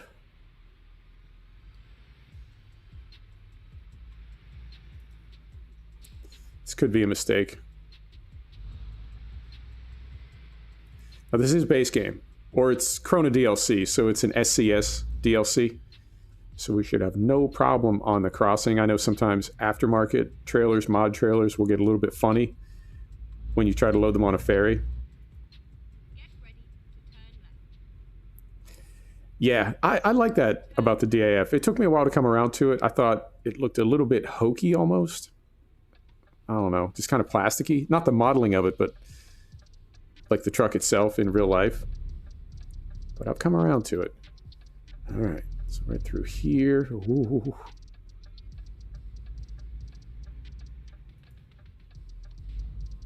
And I think... So this is a B set. Is that correct? This rig is a... careful. This rig is a B double, but I think you can do a full double in some of the Scandinavian countries as well. Yeah, it's definitely different. All right, and are we turning in here? Maybe. So this will be a pull through because we've got a tandem on. They won't make us back it up. Right in here. Carefully. I just focused on that mirror. All right.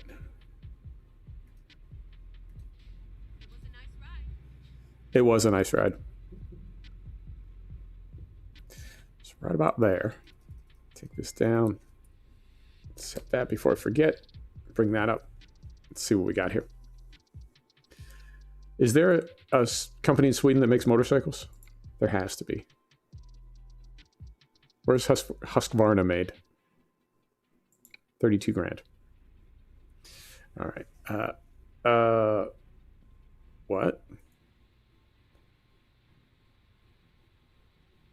That's interesting. I mean, how are we going to do this? I guess if we just loop around, right?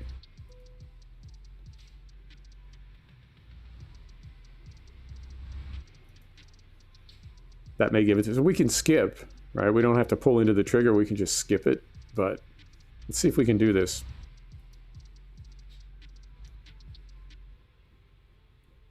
Carefully. And then, it may give it to us. I mean, that looks like the standard size trigger rather than the double trigger. But it may give us credit when we get in here.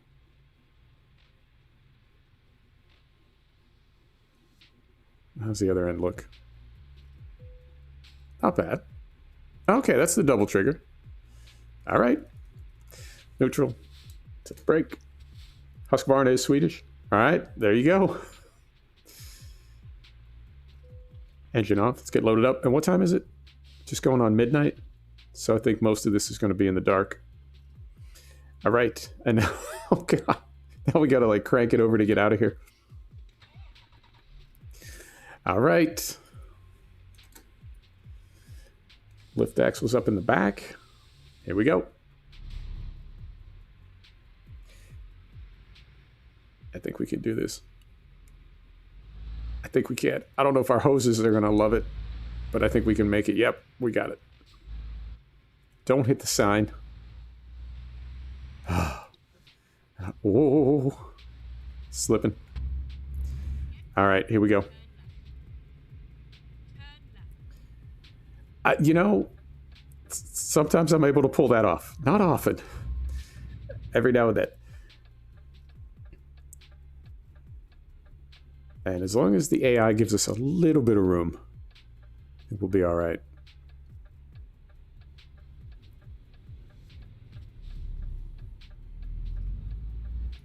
Here we go.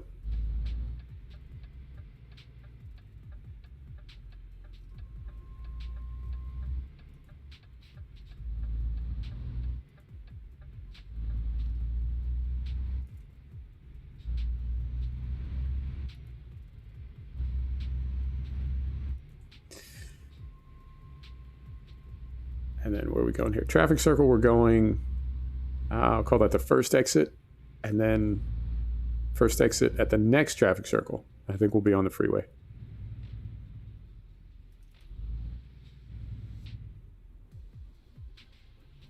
Go.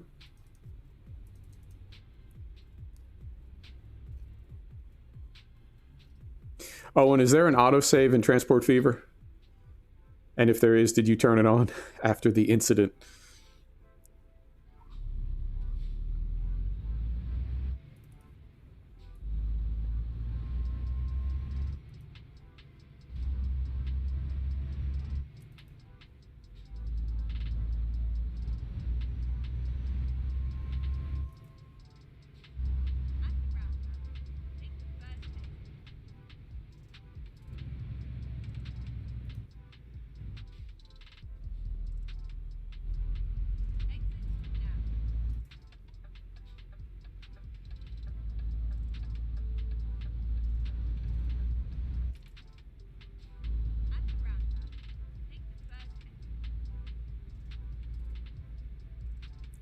Right through here. Yep. Are our lights on? They are not. Okay, now they are.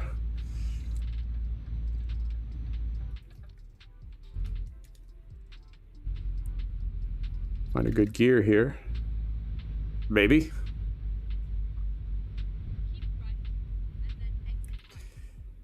You know what? They're headed south.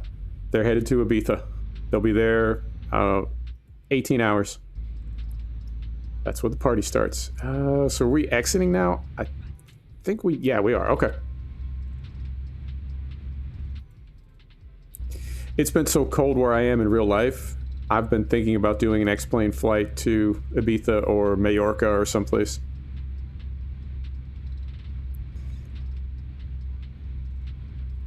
Let's get away from the cold a little bit. But instead, here we are in frosty Scandinavia. I think it's amazing that a game can visually present itself in a way that makes you feel cold. Like, it doesn't really make me feel cold, but I mean, looking around, just the quality of the lighting, and you know how things look when it's cold outside? You can look out a window and see whether or not it's cold. We just all have that ability from experience. And the way that Frosty put this together, it seriously looks cold in the game now. Let's get slowed down a little bit here.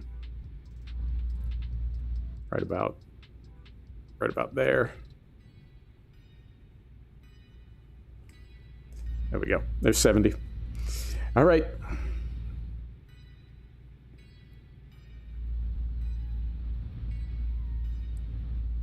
This is exactly how it is where you are right now. Yeah, it's... I can't believe I got back into gaming when I did. Perfect timing. Oh no. So this is... It's not the oldest part of the map. I think the oldest part of the map is Germany and the UK. And like Holland and Belgium and Luxembourg. But I want to say the Scandinavia DLC was the first DLC. So this is probably 6 years old, 7 years old. And they were making it to a different standard. So this is going to be unbelievably tight. The new parts of the map that they're making, I feel, are more true to scale. And we're slipping. But yeah, the Scandinavian parts of the map are very, very tight.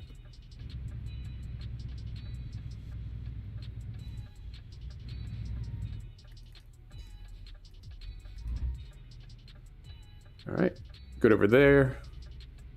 Good over there. Here we go.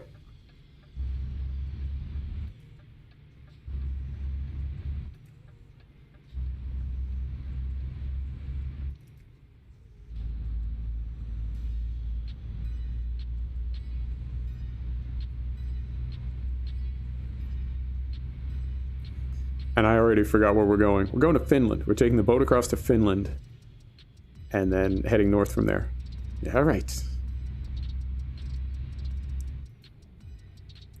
Speed limit is, whoa, slippery. Speed limit is 80 here. I don't want to go 80. Not through here.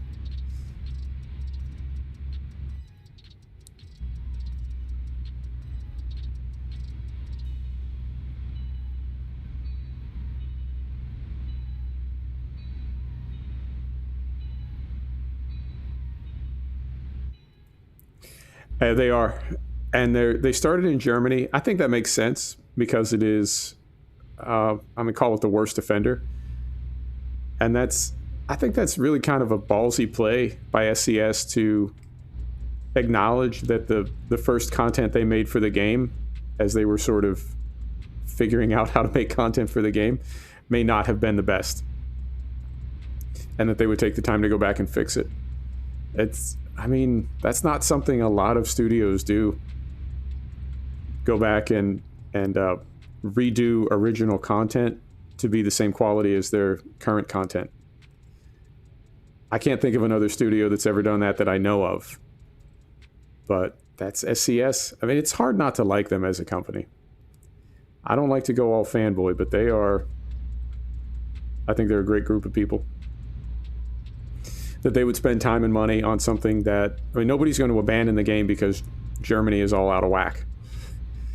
Their current fan base is not going to, they're not going anywhere because of that. And I don't think any new players are really going to be drawn in because Germany is going to be improved.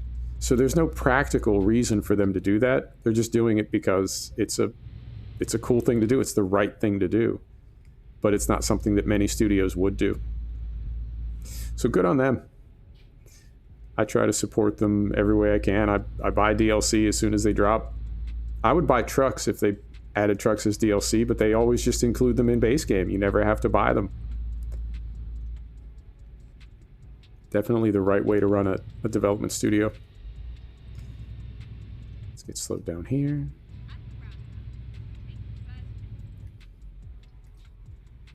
All right, carefully.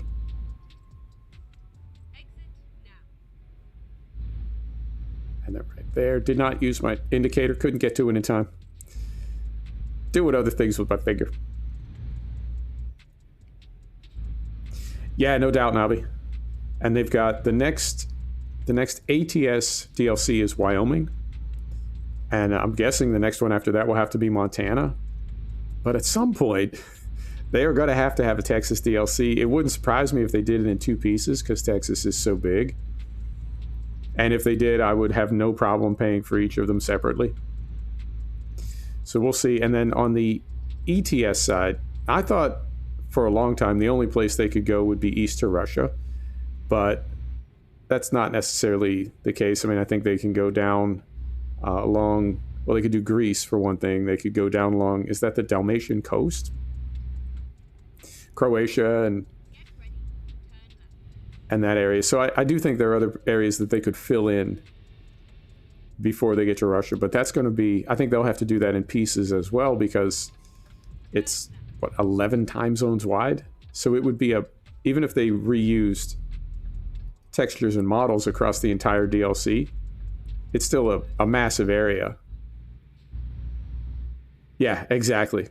Exactly. So I do think there are places they could go to before they go to Russia, but if they do release Russia as a DLC, I think Western Russia with Moscow and sort of the more built-up areas as one DLC, and then Siberia as a second DLC. And same thing, I would have no problem paying for those separately. But the idea that you would have an 11,000 mile wide DLC that would drop as one object, one entity, that's a pretty big DLC. But I'm curious what they come up with. Whatever it is, I'm sure it'll be good. So I'm going to go right in here. Is that... I can't... Yep, there it is. I love it when the trigger is inside the boat. I think that's so cool.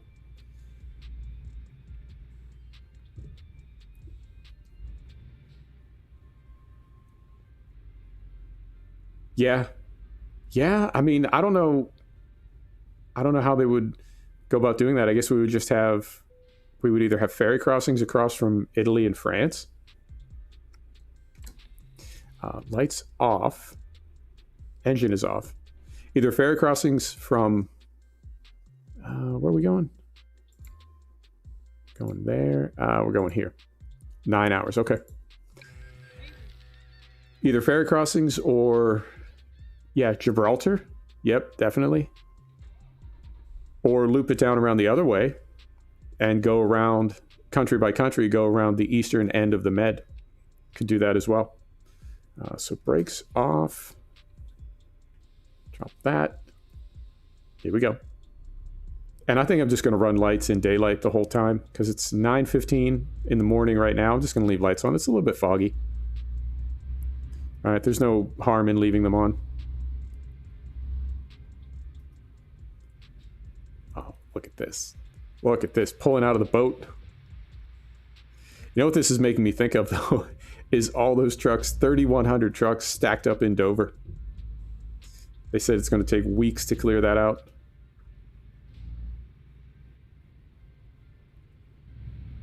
Yeah, exactly. Exactly. And I don't know what that would look like. I think it would be very exotic. And Africa would as well, because trucking there is obviously so different. It would be like if they brought in India as a standalone DLC. Trucks and trucking there is so different. Or Japan. I mean, it's the same basic activity. I guess the look and feel of it is so radically different than Europe. But yeah, it's almost unlimited what they could do with the game. And I do continue to wonder whether they will keep growing this as long as they can, or at some point, if there will be an ETS2. My bet is International Truck Simulator 3, and that they will sort of quietly do away with ATS. I feel like it's eating up resources, and it's not really... Yeah, Australia would be... Because that was in their original game. Right, was it 18 Wheels of Steel or Heavy Holland or something? But there was an Australian map where you could run road trains, like 5 trailers. And I know people want that back, but I think this is just, I don't have any inside information, but I think the next one is going to be International Truck Simulator, and it may have pieces of North America. Just, I don't know, just because. But I feel like ATS is, I think they're just pouring money into it, and it's never going to be as big as ETS. But if they had Europe as the, I guess, the core content of the game, but then add on places like India, Canada, Brazil, I think would be super cool. So just have Europe as the core content, and then everything else is a purchasable DLC, including North America. So Canada and the US, rather than a standalone ATS, it would just be the North American DLC packages for International Truck Simulator.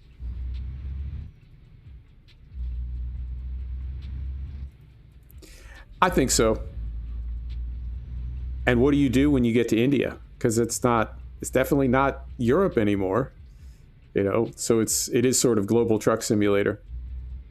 And Turkey is massive as well. There's a massive fan base for ETS in Turkey,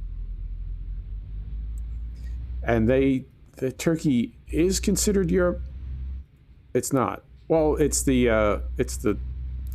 like the crossover. Half of Turkey's in Europe, half is in Asia. Isn't that the deal?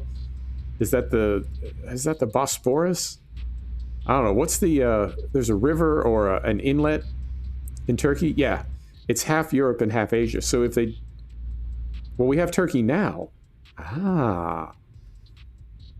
Hang on, let's get slowed down here. Let's take a look at the map. I'm curious now, because we already have Turkey. I forget that. So if we look here and go here, where is it? Yeah, we can go all the way to Istanbul. So everything east of Istanbul would be considered Asia. Interesting. Interesting. Yeah, I think it's unlimited. But I do think it is the Bosporus, right on. I do think SCS has to be careful, because they went from, when ETS2 was released, they had 8 employees, and I'm told they now have 200. And that is, I mean, when you've got 8 employees, I think your focus is making video games. When you have 200 employees, one of your big focuses has to be running a large company. And that's not the same activity. You know, they're very, very different skill sets required. I hope SCS doesn't get to a point where the company becomes so big and the money moving in and out becomes so massive that they, I don't know, lose focus, lose direction. I would hate to see this franchise go down in flames. And I think there are a lot of very big, very wealthy studios that have made terrible miscalculations about what their fans and players want. I hope that SCS would never do that, because I don't think anybody's ever loved Electronic Arts or Ubisoft. You might like the games, but nobody, you know what I mean? Nobody loves EA. Nobody loves Bethesda. Yeah, exactly. Oh, Fried, are you here? If Fried is in the chat, I believe he pre-ordered Cyberpunk, and he said the gameplay was great, but yeah, it did have some bugs. It did have some bugs. And that baffles me. It amazes me that a game that took 7 years to develop got rushed at the end. What? That doesn't make any sense. If it took 7 years, why couldn't it take 7 years and 3 months? And I guess the devs released a statement that said, even if they do refunds, what they made selling the game already covers all their development for all those 7 years. And then one estimate I heard was 10 years. And I don't know if you want to release a statement like that, because by saying that, essentially what you're saying is the game is broken and it's a huge disappointment, but it's cool, we made our money back. That may be a true statement, but do you need to say it? Do you want to say it? Yeah, it's I know for most of 2019 and most of 2020, I'd say I was running about 50%, about half and half. Let's get slowed down here. I was running about half and half between being really pleased with games and being really disappointed with games. And I know it's become a standard industry model that you can push a game before it's fully done because you can fix it via patches and updates. So developers have that option. And when it's used properly, when it's used via early access and beta development, where yes, I'm playing a broken game that I paid for, but I fully understand that the devs know that and they're going to be fixing it as we approach full retail. That's one thing. But to buy a game as a full retail release and have it be badly broken, it's kind of a hybrid of the two. It is full retail and I just paid full price for it, but it's obvious that I'm a paid beta tester. And I don't mean I'm getting paid. I mean, I paid full pop for the game and I'm beta testing it. And you'll fix it over the next few updates. So it can be done right, but I think it can also be done wrong. And that's when your fans feel like, wait, what? I just gave you $80 to test your game and help you finish developing it? That's messed up. Swiss Farming Guy, how you doing? I had a fantastic Christmas, which means I had no Christmas. I don't really celebrate it, but it all came out perfectly for me. How about you? How was yours? It is insulting to fans. But that is the model. So 2019, 2020, I was about 50% between games that I was really pleased with when I bought them and games that I was really disappointed with. And I do feel like the only way we'll get away from this is when we stop pre-ordering games. But that's so hard to do. It really is. Let's get slowed down right about there. It's hard to do that. It's hard to do that just as a consumer. And for me, as a YouTuber, it's hard to do that because I know something that really resonates with people is brand new content. And to some extent, content that people are waiting to look at before they buy it. So I feel a lot of pressure to pre-order games and play them on day one, even if I might not do that. And I mentioned MXGP 20 earlier. Almost pre-ordered that, and I didn't, and it was a massive disappointment. So, got the ultimate Christmas present this year. All right, what'd you get? Do tell. All right, and there's 80.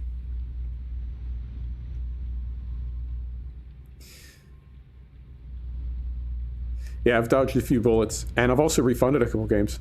A broken drum.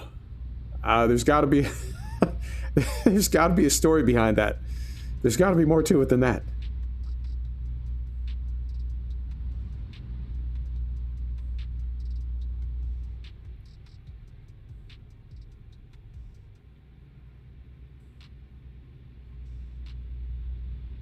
Hang on. Try to do too many things at once. You might get that crash you've been...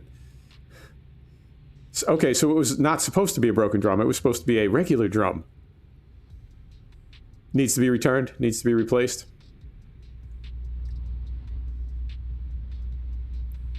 Yep. Big B, I think the way a lot of them get around that is that they're getting paid. And I know I've unsubbed from YouTubers that have played a game, right? And they just have nothing but good things to say about it. And they love it. And they're just going on and on about it. And then the game drops. Critics hate it. You play it. You buy it. It's got tons of bugs. It's terrible. And you're wondering, like, is what? Huh? Are we playing the same game here? We are playing the same game. But they got... Uh-oh. Where's the road? But they got paid to say that. And I have unsubbed from YouTubers that I know... The easiest way to say it is I know they were lying. I know they had exactly the same problems when they played that game as I did when I played it, but they lied to me. And it's because they were being paid.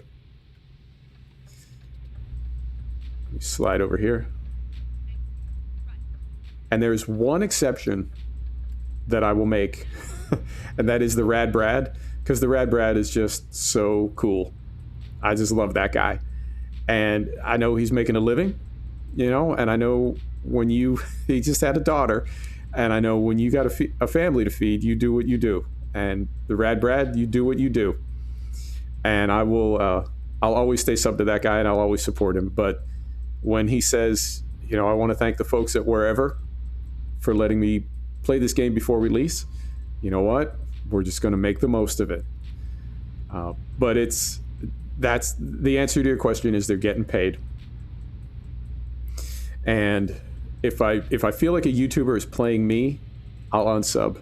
And I don't feel like that with the Rad Brad. I think he's just a great guy, working hard, making a living. I need more information about the drum though. I need to know what's going on with.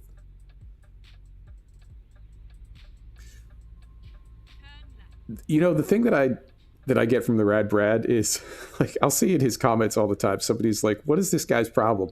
He keeps walking right past the item." And somebody else will say, "Yeah, Brad's just built different." So I think the thing about Brad is he knows he sucks at gaming, and he's comfortable with it.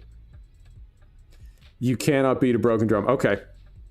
I'm trying to multitask. I didn't know. I just got rickrolled. So I was like, all right, you win this round, Nobby. All right. I think the thing about the Rad Brad is he's such a goofus that when he has problems in a game, whether he acknowledges that the game may be, sir, really, whether he acknowledges that the game is broken or not, I don't really notice the difference. You know what? You don't have to apologize. You got me good. Fair's fair. Just sleep with one eye open is what I'm saying. I won't forget about this. So yeah, I think that's part of Brad's presentation is he is just kind of a lovable goofball. So if his game is broken or if it's glitching out or something or doing something weird, that's just Brad being Brad. Yeah, any real logo that you see in the game is coming in via the Sissel trailer pack. Everything else needs to be, you know what I'm saying? They got that licensing. You don't sleep? Perfect. That way you'll see it coming. They do have some licenses. They have licenses for the trucks. They have licenses for the DLC, like the Michelin and Goodyear. There's a couple tuning packs, but yeah, for the most part, they don't have big licenses. So they got to make up company names. You know, I've never been good at revenge.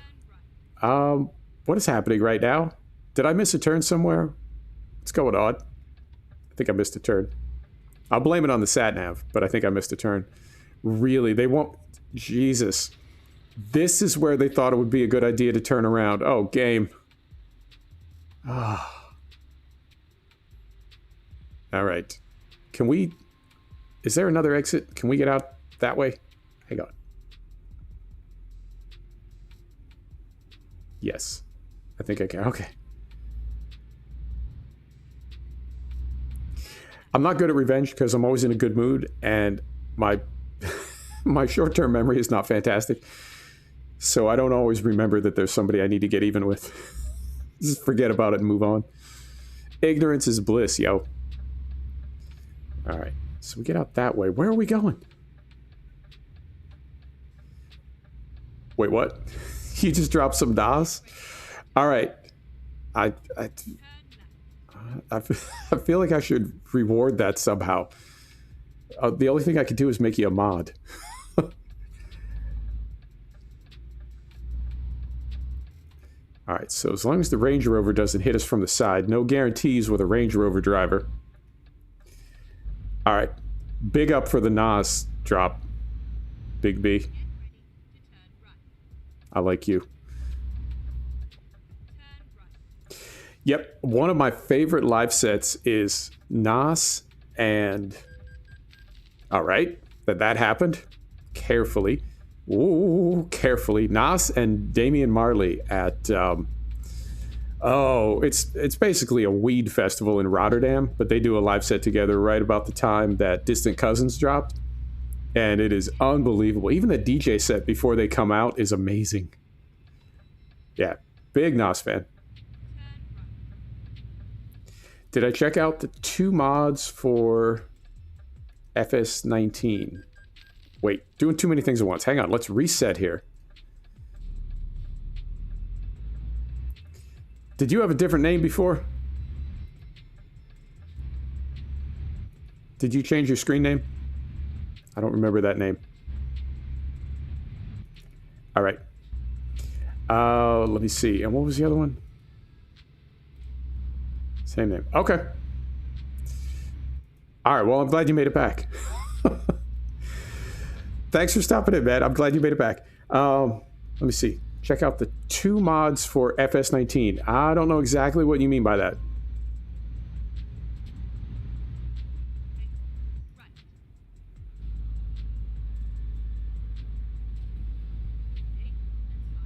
Okay, that's what's going on. It's one of these, like, crackpot interchanges where we need to be on the other side of that barrier. Working all the time? Hey, good for you, man. I know a lot of people would love to trade places with you. Yep, I think we got turned around. These are the same way some of the interchanges are set up in Germany. You need to exit, like, you need to, like, pre-exit. 2 Claas tractors. No, I didn't. I saw the ones from Ernie. Hang on. We're not quite in a lane. There we go. I saw the mods from Ernie, the Bullet Bill mods, and I got those downloaded, but I have not been able to check out the Claas yet. But I will make a note of it, and I will get it done as soon as I'm done with this stream. I try to remember everything. Anybody that drops anything or mentions anything, I really do make an effort to check it out. I appreciate y'all being here. So anything that comes across chat, I try to take it seriously. All right, let's get slowed down. Let's get calmed down. It got a little hectic there when we got lost. So let's lock that in. There we go. I think I'm going to have to turn off more realistic. There's some great trailers that came in, and they're not MR converted, and I can't do the conversion myself. So I think we might have to turn that off for the time being. I don't think it'll be that big a deal, and I really do feel like I'm getting away from, I don't know, peak mod. I feel like I'm moving away from that.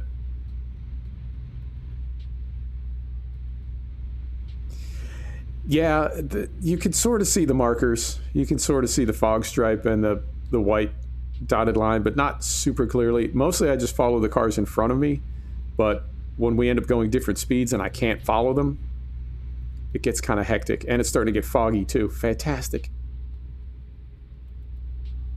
I appreciate that, Swiss. I will, like I said, I'll make a note of it. And what is this? What? And it's snowing. Fantastic. Anything else? So what is this? Okay, it looked like some kind of compound traffic circle. It's just 2 lefts. We'll be okay.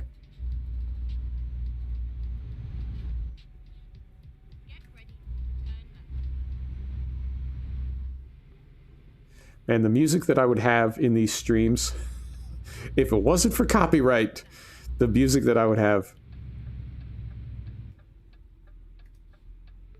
And this, it's not copyright free. I am paying for a license for it. But you definitely get what you pay for in this life.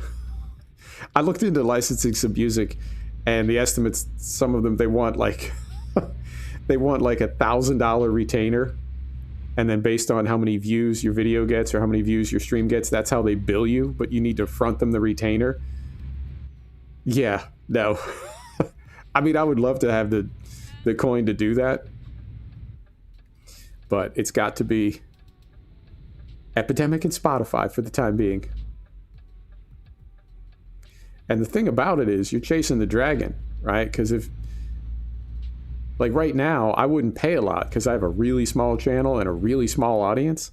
And it's like, oh yeah, but if I was one of those YouTubers that was, if I had like 5,000 people in my stream, right, I'd be making enough coin. I could definitely afford it. Well, I could afford it if I was paying what they want to charge me now. But if I had 5,000 people at my stream, I'd be paying like 100 times what they want to charge me now. You can't get out in front of it.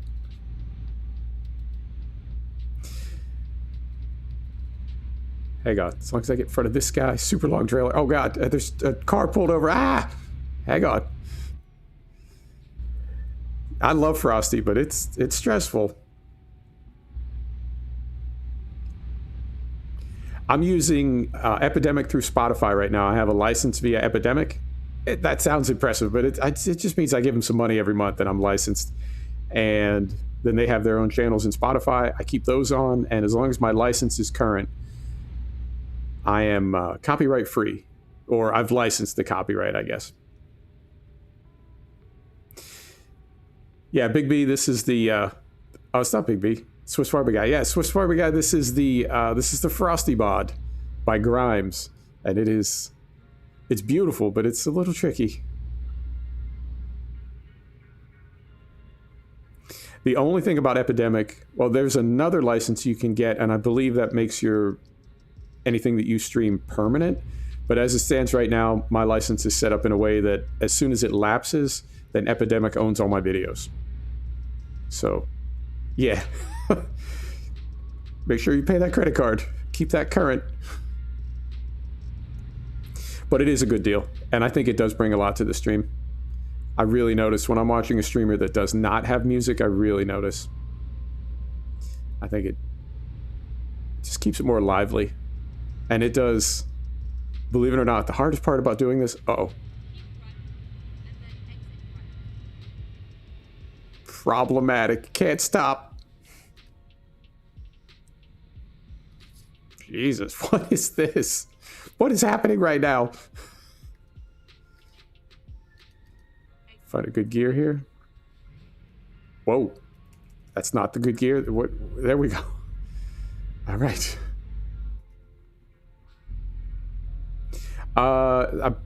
Distant cousins or distant relatives? Yeah. It's from a minute ago. But it's as far as I know, it's the only Nas and Marley collaboration. And it's distant something.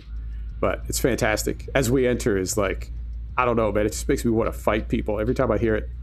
But, you know, with love, in a good way. Ah, you'll love it. I hope. Yeah, the hardest thing about this is talking when there's nothing going on in chat. Like, as long as y'all are talking and I can respond to you, then that's the topic. We've got something to talk about. But when it gets quiet in chat, it's like, gaming, yeah. How about that gaming? Well, that's something else, those video games.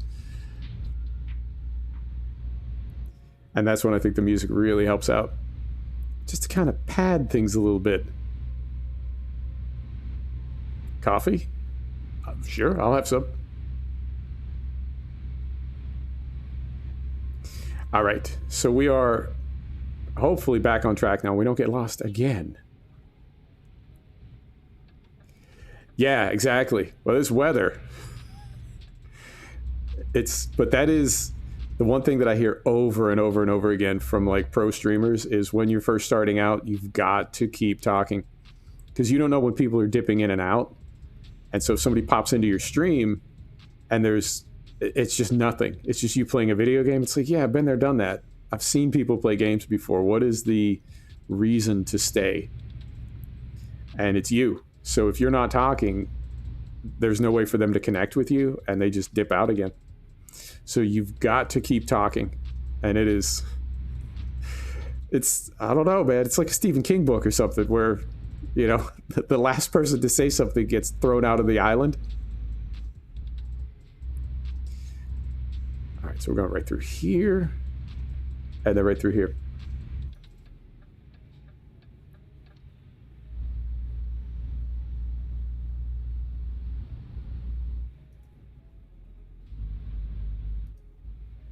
No, I want to look that show up now. The only live set that I've seen from them in video form is that Rotterdam set. And it's like, I don't know, Rotterdam Hemp Fest. But it was an amazing set. And I forget how long Nas has been in the business. And just what an absolutely legendary album Illmatic is.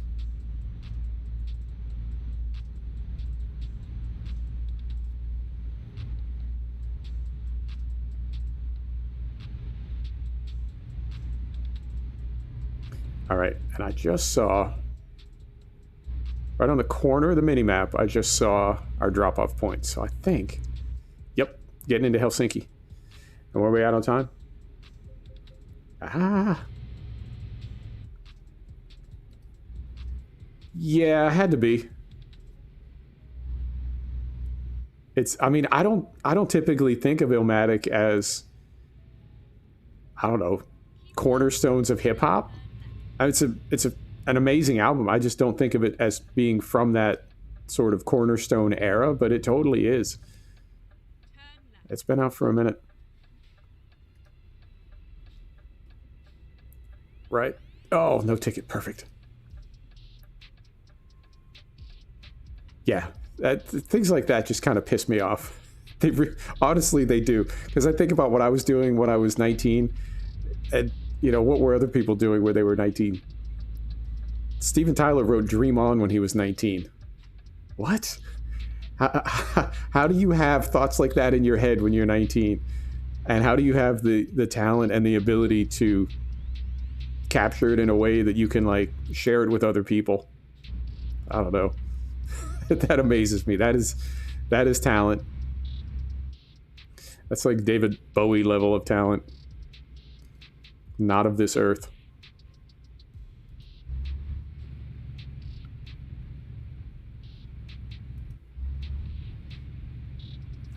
All right, so we go right through here.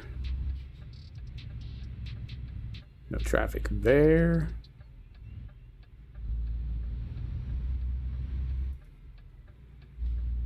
Yeah, exactly. Not only was I not good at, like, recording legendary hip hop albums when I was 19, I don't even think I was particularly good at being 19. It just, you know, wasn't quite there yet. Needed a little more baking. Not like that. Not that kind. All right.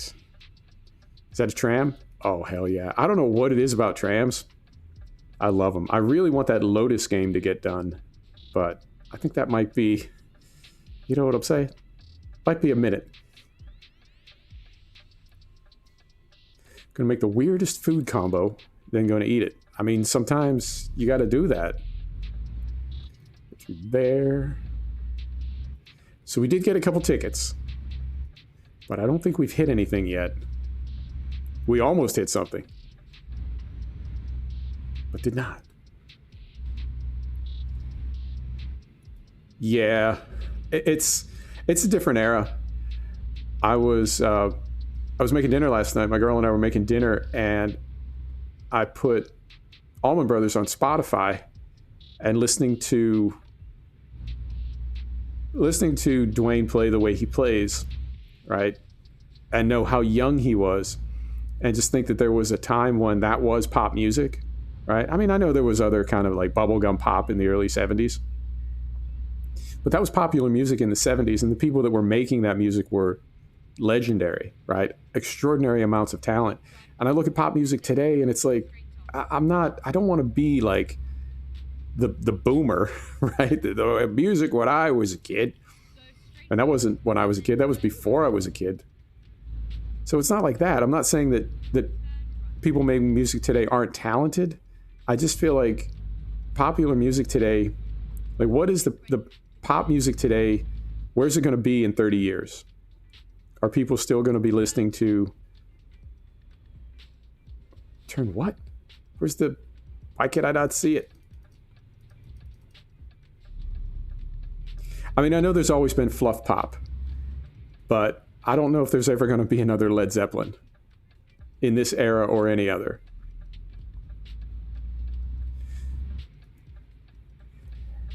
And music that is really amazing today. Alabama Shakes. Amazing band. But it's really just kind of an evolution of 70s classic rock and blues. You know, they're not doing anything particularly innovative. They're just doing it extremely well. So, I don't know. I feel like that was definitely kind of a golden age. Trigger? Not going to give it to me? Okay. So now we got problems. Because we can't really back up.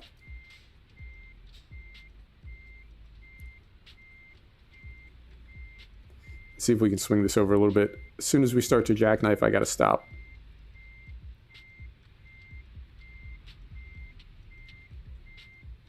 Yeah, I think that's part of it. I think, I mean, the model that music worked off of for 75 years was we make our money selling records. And we're way too far over. That's what I get for multitasking. We make our money selling records. The musicians go out on tour to promote the record, and that's completely flipped. Music is essentially free now, but it's an advertisement for the $150 per ticket tour, which I'm fine with. I don't know, Nobby. I don't know. I mean, there's so many talented musicians now that are sort of relegated to essentially playing for free on the internet. It's like there's just no venue. Oh, okay, let's do it this way. Let's go back out, find a place, turn around, and come back in here. There's super, super talented musicians that nobody's going to pay them because there's so many people already performing for free.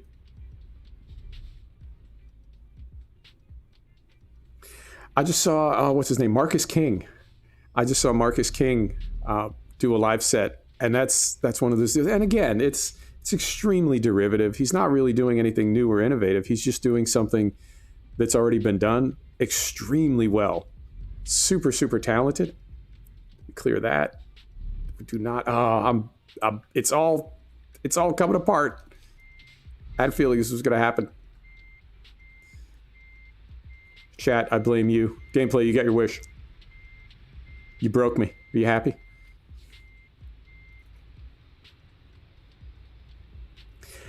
Yeah, I feel bad that there are so many talented musicians that are sort of, they're never going to have that. Oh, what was the last big era of like arena rock? Grunge, maybe? They're never going to have that same response back in the day when you could be extremely talented and extremely popular. I feel like now you can be talented, not necessarily popular. You can be popular. You don't necessarily have to be talented. All right, let's get this sorted out one last time. Can we turn around in here? I think we can. And what else was on? Oh, yep, I think we turn around right back here. Over here, I just need enough room. Third person. Oh dear, this is going to be problematic. Baba O'Reilly played, and again, it's when you listen to Zeppelin, they are the world's greatest bar band, no doubt. But in some ways, that's all they are. They're just a fantastic bar band, arguably the greatest bar band ever, but they're just a bar band. And you listen to Baba O'Reilly, and it's all these like weird progressions. It's very operatic, and then at the end, it busts into this out of nowhere like hoedown fiddle. I don't know. It's different. It's extremely different. And that was pop music in that era. And again, I know there was other pop music. I know there was fluff pop at the time. But to hear a band do something completely different, to do it in an extraordinary way, and for them to be one of the biggest bands in the world, all at the same time, I just think that era is over. And I don't know. Maybe that's for the best, because that means the golden age it really is a golden age. It'll never happen again. It will never be like that again. So, you know what I mean? Take a good look, because you're never going to see that again. All right. This time, we're going to get lined up here in the center.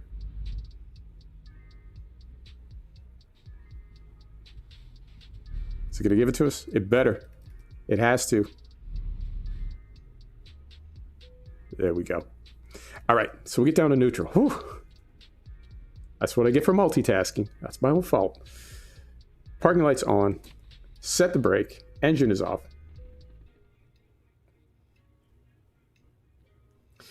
Not a lot of rock and punk, mostly hip hop. So where does hip hop start for you, Gameplay? Are you old school?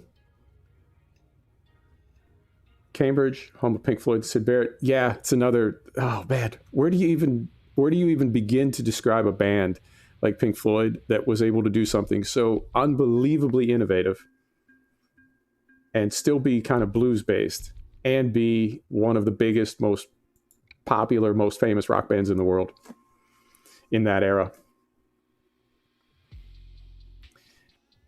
I'm curious because gameplay, you're 13, is that right? Where does hip hop start with you? Like, what is the beginning of your experience with hip hop chronologically?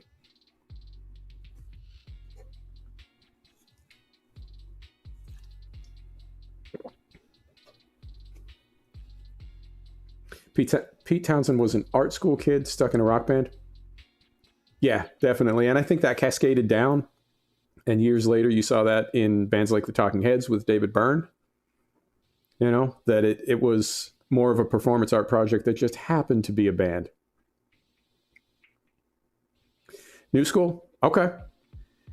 I'm just curious, like what era it was when you jumped in, and whether that it would ever appeal to you to start to kind of explore forward and back, you know, and see, because there's always a jump in point. Like my intro to classic rock would be the Allman Brothers. And then from there, you can go more current, right? Late 70s to early 80s, or you can go more old school back into earlier in the 70s and the 60s.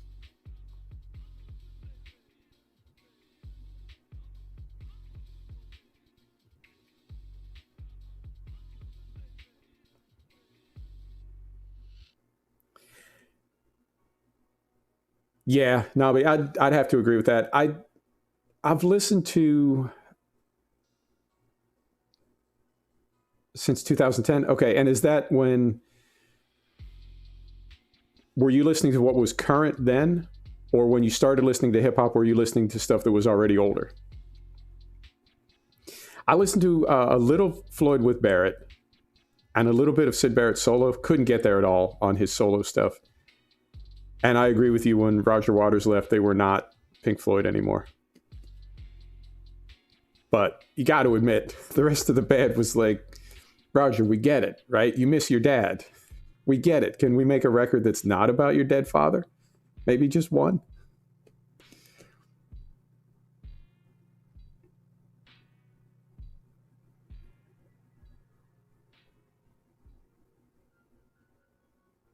Oh, right on. I'm not like, I'm not grilling you or anything. I didn't mean it like that.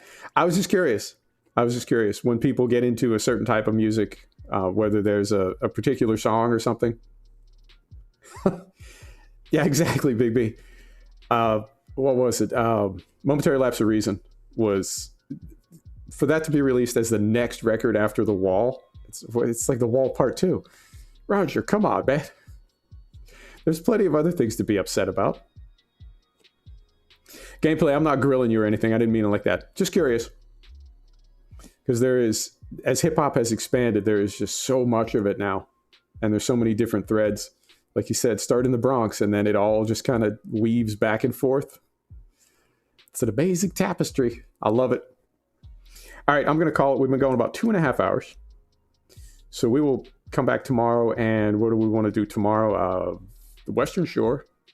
And then it's tomorrow, Monday. So Tuesday, then let's do some X-Plane. Let's fly to, we might not make it all the way to Ibiza, but we'll start making our way south. Go someplace a little bit warmer. There you That's, yeah. I mean, I hated to see it go that way.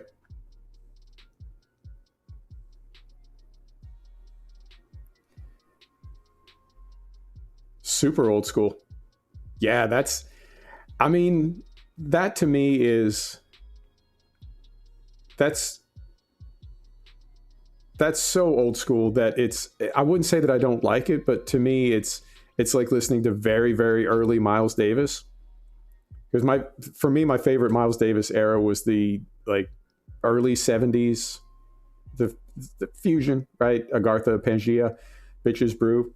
When he was really trying to invent fusion, the older stuff, the bop stuff, I can't really get there. But it's like, I feel like I have to listen to it because that's what led him to what came later. So I need to, almost like a lesson, right? Almost like school. I may not like it, but I've got to learn it.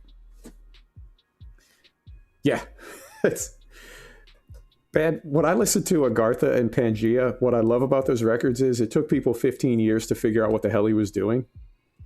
And people liked it, but they didn't necessarily appreciate it because they didn't know what it was. Yeah, well, he ended up with who? John McLaughlin? And I would say if there's anybody from that era that could compete with Hendrix, it would be John McLaughlin, but in an extremely low-key and polite way, probably wearing a sport coat. Yeah. Yeah, that's... So some old school hip-hop, I can't really say I'm a fan, but I respect it, and I like to listen to it because it shows me where it all led later. There you go. This is the best. This is the best part of live streaming, getting to connect with all of you. I love it. Right on. So we will, I'm going to go put Spotify on something else. I've got my playlist laid out for the evening.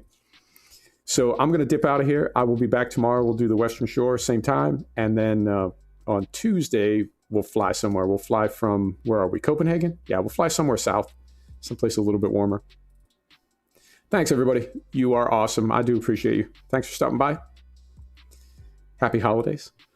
If you're doing it proper, if you start celebrating Christmas for 12 days on the 25th, happy holidays. Thanks, everybody. See you tomorrow. Good night.